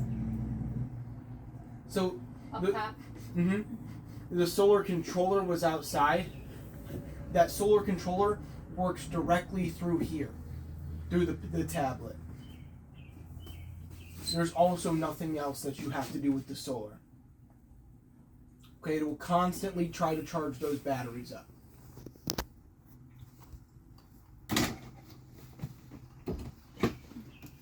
So the solar panels just basically help feed the electricity. You got it. You got it. So I said that, and that's interesting. So sometimes when you park and there's nowhere to plug it in, then that's what the solar panel's for. Yes. Now, if you're running a lot of things in here, your batteries can still die, but the solar panel will help keep them charged.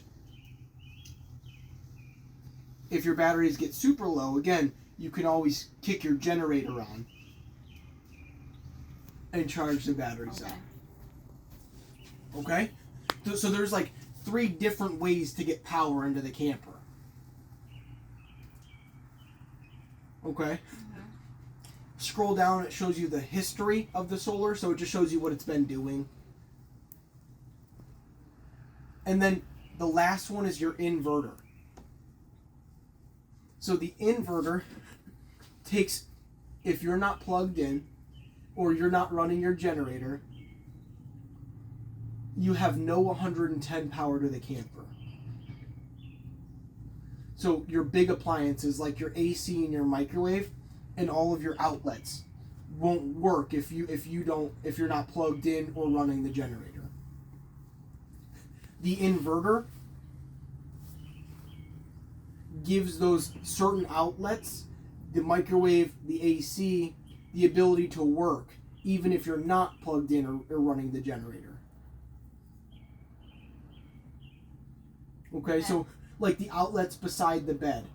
If you weren't plugged in, if you were staying someplace where you weren't plugged in, if you come over here and you turn your inverter on, the outlets beside the bed will give you the ability to charge your phone, things like that. Okay? It'll also give you the ability to run the AC and the microwave without being plugged in.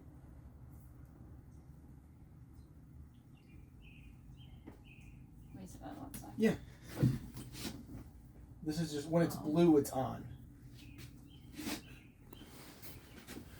Sorry. Oh, sorry.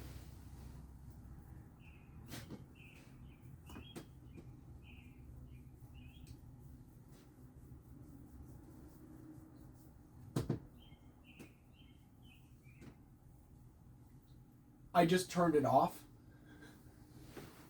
So it says status off. Okay. When I turn it on, it says starting. And then it says status shore/gen power.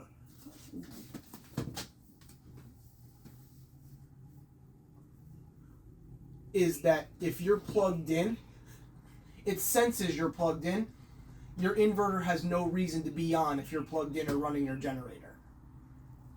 Because you're getting that power from the outlet or from the generator. Okay. The only time you would use this is when you're not plugged in or running the generator. Okay? Mm-hmm. The next tab looks like a fan. I can just turn my bathroom fan on from here. Oh, wow. Okay? I'm not exactly sure why they do that, but but I guess it's nice. The next tab is your settings tab. So I don't know if do they have smartphones? Yeah. So you can hook your phone up to this piece if you wanted to. You would have to download a specific app. Okay. But everything I showed you on here, you can do on your phone, as long as you're within Bluetooth range to it.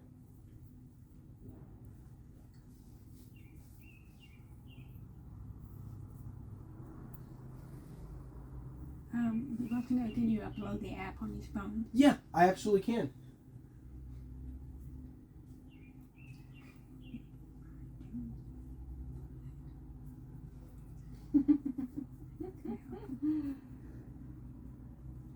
you want me to upload it?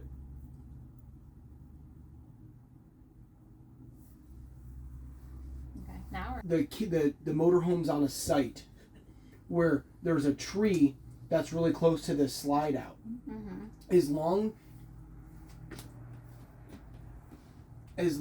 as you're within Bluetooth range, like a Bluetooth speaker range, he can put the slide out from off of his phone, watching to make sure he's not going to hit the tree with the slide out.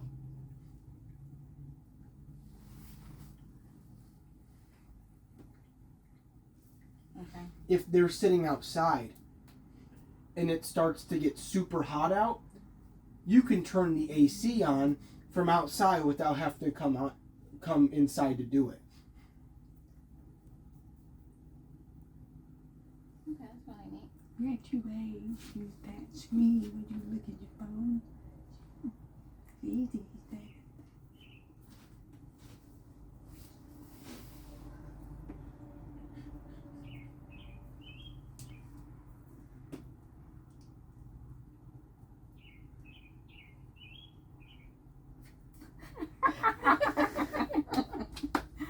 He's a stinker, all right. I'm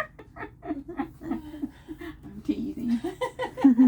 I'm laughing because if you sit on the toilet and do your business, oops, I was teasing him. turn the fan. You could always download the app on your phone and do it on your phone as well. What do you say? You can put the app on your phone. Yeah, So that you put can on use it. My phone is like less than 1/3 used. So it's like I have to play a little bit here. One at a time. You can't both use it at the same time. Yeah, you would have to disconnect yours and then she can use it. Now I hit right now. Okay. So this top left right here, this little I call it the waffle, the little 3 lines. If I click it, now everything I showed you on the panel, I can do on here.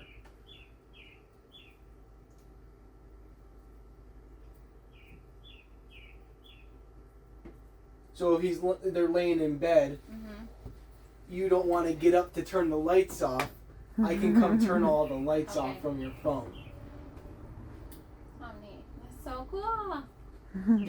You're allowed to be lazy now.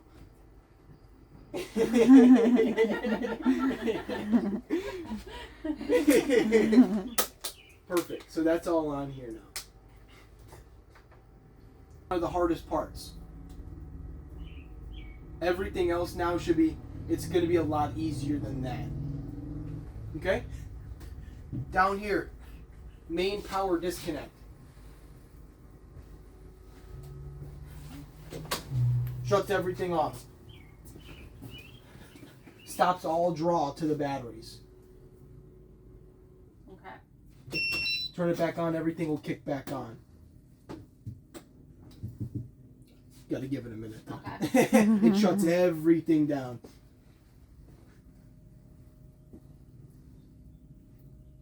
Yeah, it'll take a minute, and then I'll kick all the lights back on. Okay? You said like what, maybe like a few minutes? Before it comes back Yeah. on? Yeah. And the nice thing too is this is gonna take a minute. No, he can use that to power off everything, the main power switch.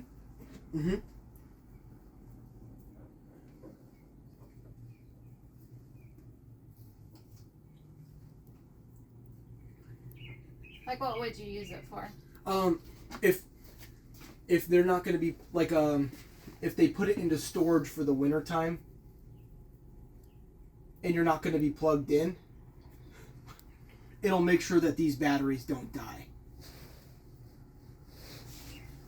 If you're going to be plugged in, you just leave it on. Okay? It's already back on, so it doesn't take super long. Yeah, there's no light switches.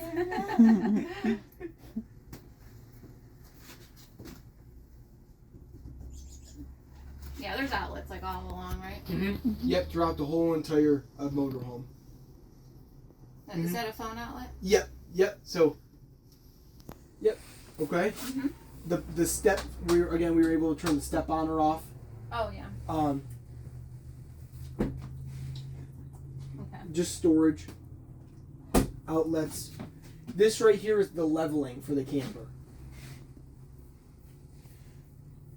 Mm-hmm. The one thing when you use the levelers, it's not on right now. You have to have the motorhome running to use it. Oh. So I'll start it up real quick.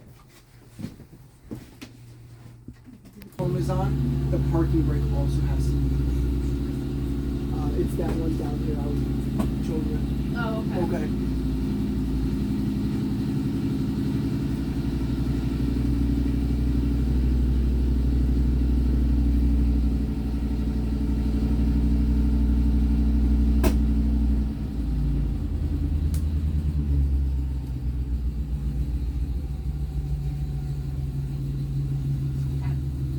It's easy to remember because if you don't have the ignition on, that will never turn on. If you don't have the parking brake on, it's going to tell you you have to turn the parking brake on. Okay. Okay? If you now that everything's on, you can put those levelers down. So the screen turned on. All you have to do now is hit auto level. Now it is going to move around a little bit here, so hit auto level.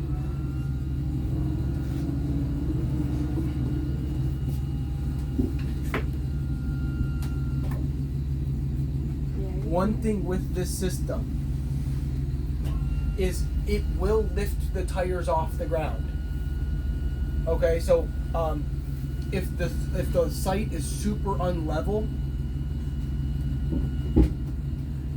you will still have to put something underneath those tires. You don't want them to push the tires off the ground.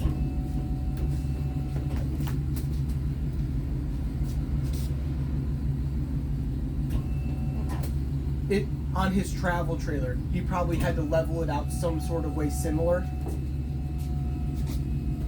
Put something underneath the tires. Yeah, he said yeah. Yeah, so same situation where if it's super unlevel, you'll have to put blocks up underneath those tires and then level it out. And then it tells you it's successful. Okay? Make sense? Is it 2 or 4? 4. Is there like a plastic? Is it like a stand almost? It's a big metal foot. And so it's a circular foot, and it's on an arm that comes down. And once it hits the ground, and that's what we felt push up. Okay? And then if the tires lift up, then he's putting blocks under. Before he puts the levelers down, he's gonna put the blocks underneath it. So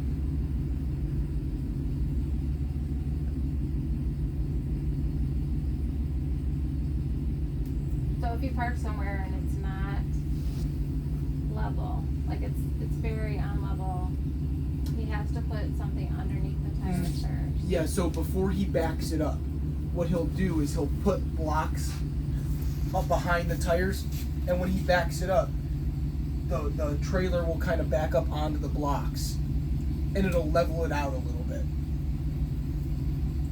And then he'll put the levelers down.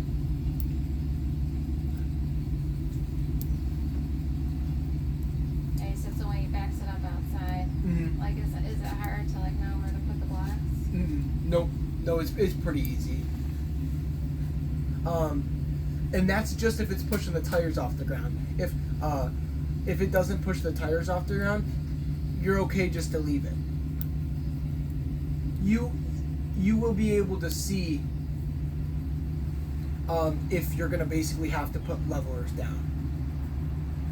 Levelers Or the blocks. Sorry, okay, blocks. Yeah.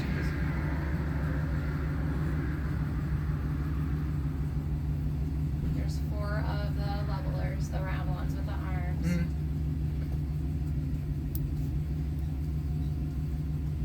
It's not plastic, you said it's metal, right? The feet are. the leveling. Yeah, they're metal. But the blocks that he's gonna pull up onto, those are plastic. Oh, okay.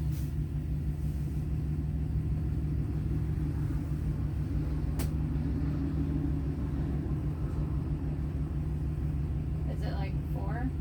So I think he's talking about if he has to put anything underneath the stabilizers themselves or the leveling themselves. You can. You don't necessarily have to. It helps if like they're on dirt to make sure that the leveler doesn't get stuck down in the dirt. But the leveling that I'm talking about, if the motorhome's leaning forward or leaning back because the ground underneath it is unlevel, that's when you'll have to put the blocks back the camper or pull the camper up onto those blocks and then put your levelers down.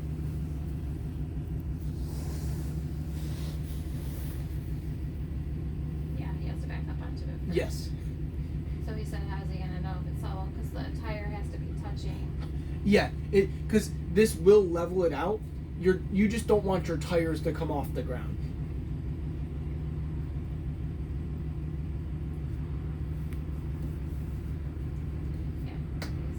Okay. Yeah. Tell them there's some inside in the parts and accessory store that they can show what it looks like. Okay. Thank you. The other option on here is just retract jacks. One second. Sometimes I have to turn it off real quick. Yeah. It stayed on for too long. That's okay.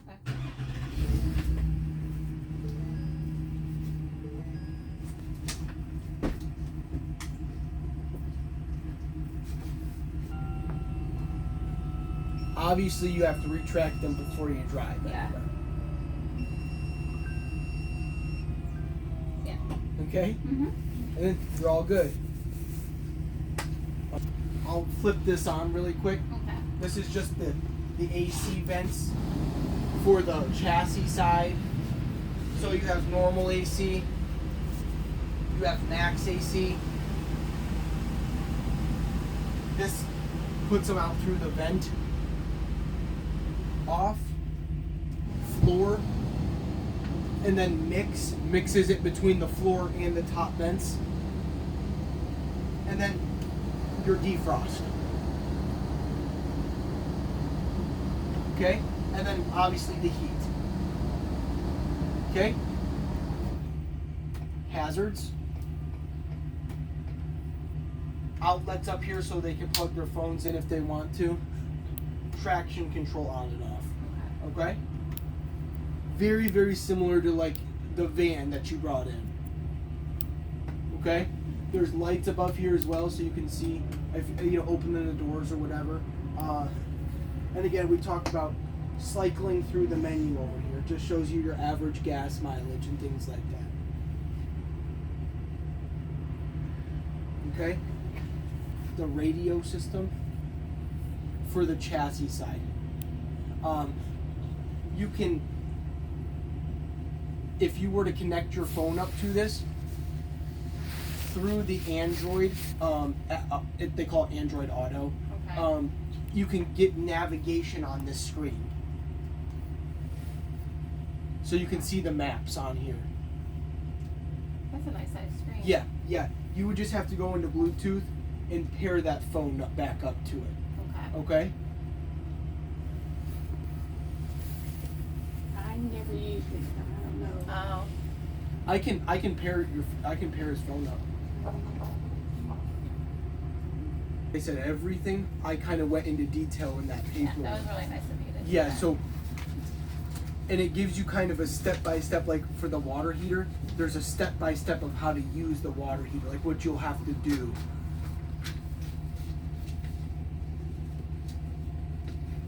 I didn't know that you were gonna come sign everything. So I went and I did all that. So, because we've never done this before, so I was like, I don't know how else to to do it except for kind of type everything out Yeah, and that do was it that way. So That's good because they can go back and look yeah, at it. and in the video too. The video will be nice because you can see the signs in it, Yeah. and you can re-watch it.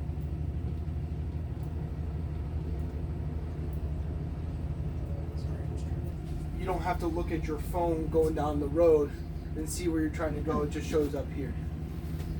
Are all the drawers locked? I can't go open. Give them a good pull. Pull them pretty hard. Use those muscles. Oh, okay. They do that to make sure they don't come open going down the You know road. when you're driving, they don't come open. Oh, that's right. Yeah. Okay? That makes sense. Yeah. The other thing that you have on here, obviously this is your radio. You have the rear camera, so you can see what's behind you. You can have that on going down the road the entire time if you wanted to. So you can see if you guys are towing her car, you can make sure the car is still there. Oh, I lost it a while back, you know. And then the turn signals. The turn signals come up here. So when you're going down the road, you can see if you're merging into a lane. Okay? That's helpful. Every time you put it into reverse, the backup camera comes on. Okay? Like I was showing you guys before, the parking brake What's the releases battery down level? here as well. Okay. The jacks should come up. Jacks. The stabilizers.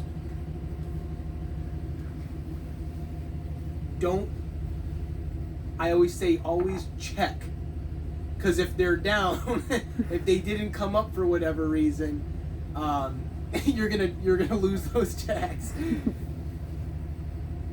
Okay. Okay. Okay. Here, if you want to lay on it going down the road or whatever, But how do I climb up there? in the I'm back- teasing, I don't need it. there's a ladder for it. Oh. So the ladder hooks into these two pieces right here. So you can climb up into it. But right now it's in the back. It's in the back. I'll show it to you. Just make sure that you don't roll out going down the road. I'm not paying my sleep here. I'm just curious. Yeah. This is the curtain that velcros onto here so people can't look through the camper. Oh, that's nice. Okay? So just privacy curtain. Okay. You have the shade up there that's controlled off this switch right here. Okay. Mhm. That's nice. And then the light switch. Okay? And then the curtain just slides across. So that's the only actual light switch in here? Yes. Okay. Yes. He's like, Well- really? Well, I'll tell you, there are these little, like, Oh. Bluetooth devices or remotes that, like, there are certain buttons on here, like for the dinette, I can turn the light. I can also turn all of the lights on from there. Okay. I'm going to tuck this in here right now. When we have company, I know. they have to use that one or the one above. And then the cushions fold over. Hey.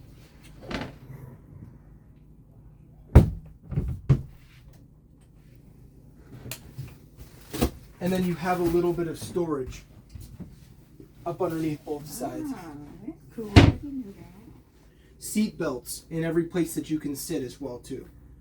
So if you didn't want to ride up front with him and you wanted to eat or read back here, you could still buckle in. Do you have to use the belt? You don't have to. You don't have to use the belt. Okay?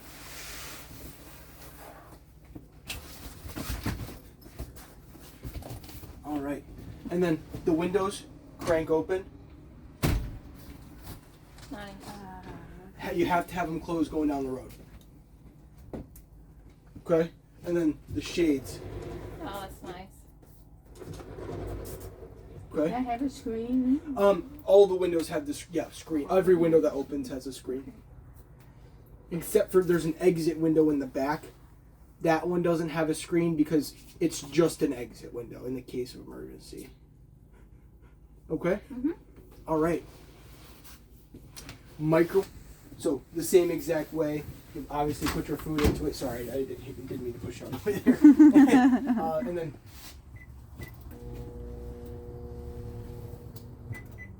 you have the light and then the fan.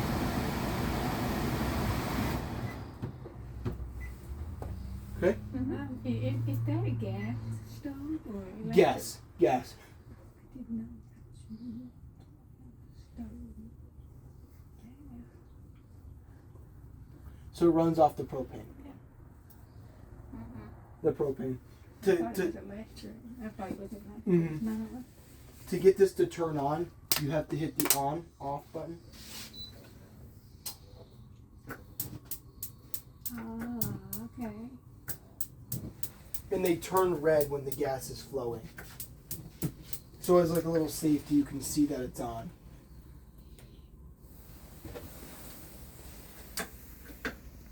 To get the oven to turn on, hit the oven button. Hold it into pilot. And then you'll see the little blue pilot light down there. And then you flip it over to the auto. And then you can adjust your temperature and your time as well.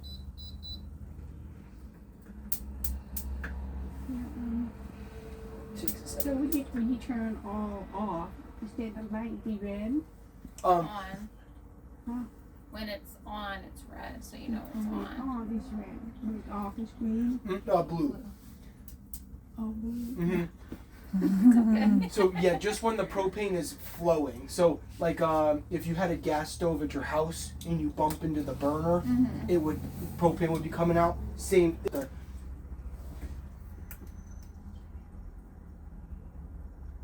Okay.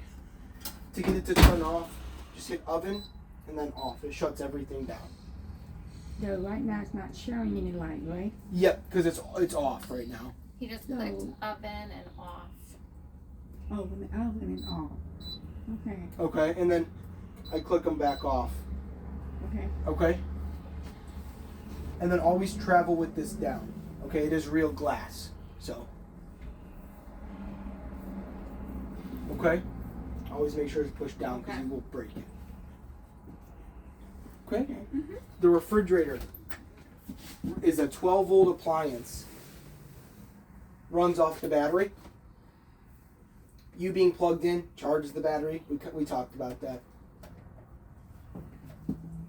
Super, super easy to use. You can hold the button. It'll shut it off. You hold the button. It turns back on. And then you can hit the temperature and you can adjust the temperature as well. Okay? It's just 1 through 5. Okay? Okay. It gets super cold. What's best, like 3? Yeah, like a 2 or a 3. A 2, this has been running on 2, and it's really cold. They get a little bit colder towards the back. So don't put your milk or your lettuce in the back unless you like lettuce popsicles. Okay, so you say the study the 1 through 5. 1 through 5. 5 is the coldest. Coldest, yep. Okay, you don't want to do that. No. And they only 2. Yeah, 2 or really 3. cold. And they only take about 45 minutes to get cold. Okay? And then obviously this is just the freezer up here. It has its own thermostat as well. There's a colder and a coldest. But it shows you there's an optimal. So I just leave it in the optimal setting. Okay? Okay. Awesome. Those recline.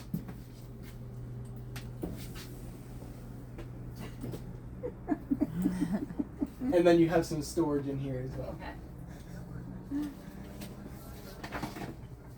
She didn't plug in the plug-in phone, but this is a different size. I didn't plug in. Oh, these are phone plugs? Mm-hmm.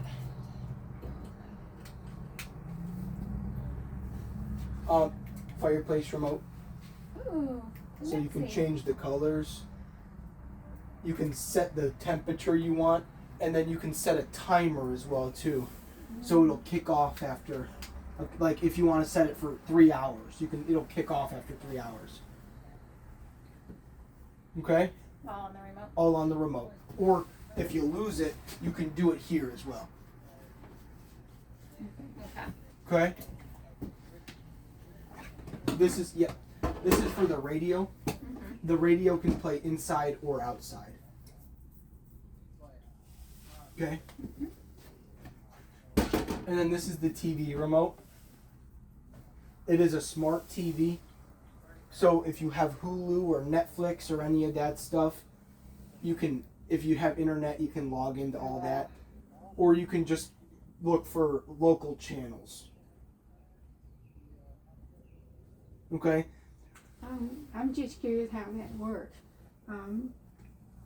We have like a bill at our home, you know, the electricity. Will all be together, or is it 2 separate bills for the electric? I'm sorry, one more time. There's no bill. It runs off of everything that's here. She was, You're plugged in. Oh, okay. Yeah, you're not gonna like get an electric bill. she was asking like the house bills, how you have your electric, If gas. you're plugged in at your house, Actually, we can't. We live in an apartment. okay. So we can't. If you're plugged in at the campground, the campground will give you an electric bill. Yeah. Okay.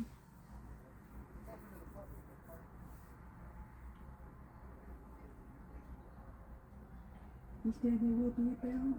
From the campground, like what he uses right now. He gets a bill from his campground. From the camp? Yeah. Okay. Some campgrounds are a little bit different. Some don't charge you an electric fee every month. Some of them do. If they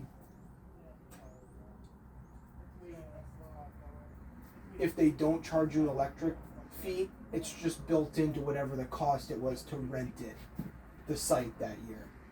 Yeah. Mhm. Okay. Okay. You can get local channels.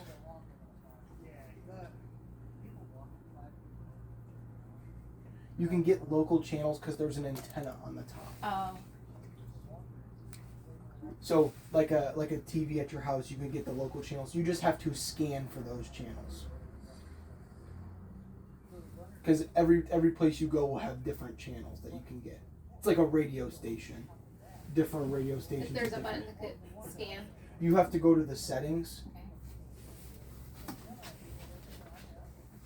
Okay. All settings.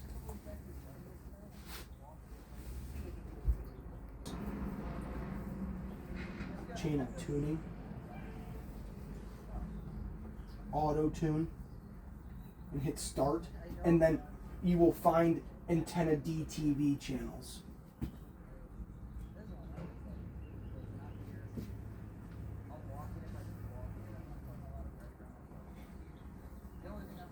It's dependent on where you're parked. So if you're parked under a bunch of trees, you're going to get a lot less channels than if you weren't parked under any trees. Okay? All right? Yeah. On the sides of the bed, everything. Behind you is the actual bathroom itself. So where the toilet and the shower is. This right here, if we all want to squeeze down here, this is the controller for the water heater. When we talked about the water heater outside, I told you that the switch had to be on out there. When the switch is on, you see that red dot. If He'd be able to see it. Okay. You can see it. if you don't see this red dot, the switch isn't on outside. Okay? Once that's on and you see this, you come here, you turn it on. Okay. Okay? Well, I told you that you're going to use this hot water heater very differently than how you use the hot water heater at your house. The hot water heater at your house, when you're taking a shower, when the water gets too hot, you turn the cold side on and it evens that temperature out. You're not going to do that in the camper. What you're going to do is, before you get in the shower, you're going to come here and you're going to set the temperature you want coming off the water heater. What is it? What's the best? So in my What's the normal temperature for a warm shower? Not hot, but warm. Okay. 107 and work your way up. If you think about it, a jacuzzi is like 104 to 106. So that's like warm enough to sit in comfortably. And then you can always dial it up from there. Okay? So I say take a test shower. So while somebody's showering,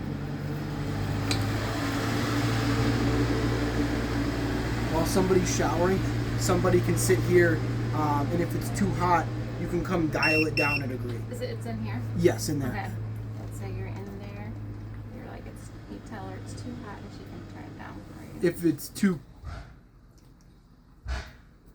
If it's too cold, you can dial it up in there. Oh, wow. You're just gonna turn the hot side on when you take a shower. So you're not gonna turn the cold side on with the hot side when you take a shower. Just turn the hot side on, set your temperature. It will maintain the temperature the entire time you take a shower. Okay? The reason you have to do that is because if you turn the cold side on with the hot side, you're going to get little spurts of cold water. So you're going to expect it to be hot, and then it's going to get cold for a couple seconds. And then it's going to go back to hot and then get cold again.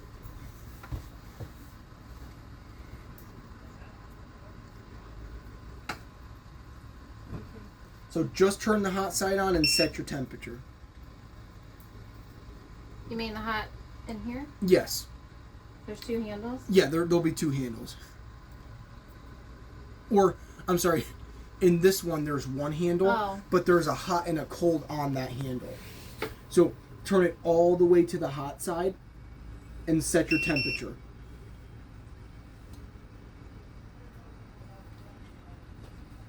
Okay? So a little bit different than the hot water heater at your house. So when I turn this on, you'll see. So I turned it up right now. I turned it up. It's super hot.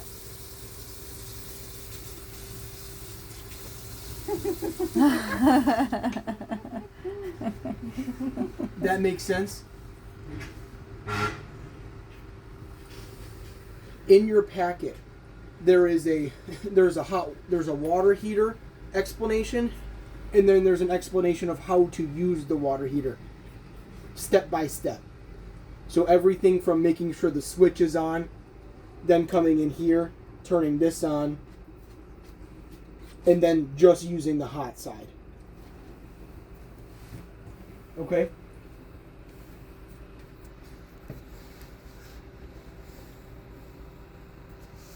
Oh, so, if they're just like brushing their teeth, they're just gonna put it to the Whatever side. Yeah. The only reason I say to use the hot side when you're just taking a shower is because it will turn cold. But if you're brushing your teeth, you don't care if it turns cold for a couple seconds. Then you can turn like some of the lights on or off for you as well. Okay? You have the outlets beside your bed to charge your phones. And then you also have the USB ports, so the phone chargers as well. Okay? You can turn these lights on or off as well. Okay, wow. I'll quit when you're reading.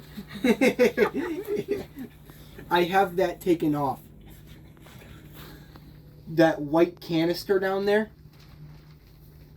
that's a filter. Yeah, he said it. Yep, that's a filter. The cartridge, so the filter is inside of it already. So I put that in. You'll have to change it about every 6 to 8 months. So there is a little white. Can you lift up the side of the just that little comforter piece? Oh. Mm-hmm. When you turn the ignition on. There's just two? Just the two. And the awning obviously has to be in as well, right? When you turn the ignition on, you will not be able to put the slides in or out. So it locks them as a safety to make sure that you don't accidentally put them out going down the road. So you'll have to bring them in before you turn the ignition on.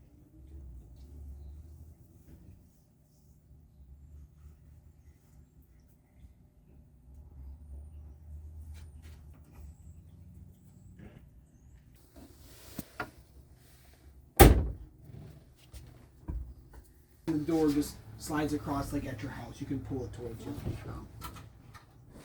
Oh, okay. Okay? Just have them latch down going down the road. Okay?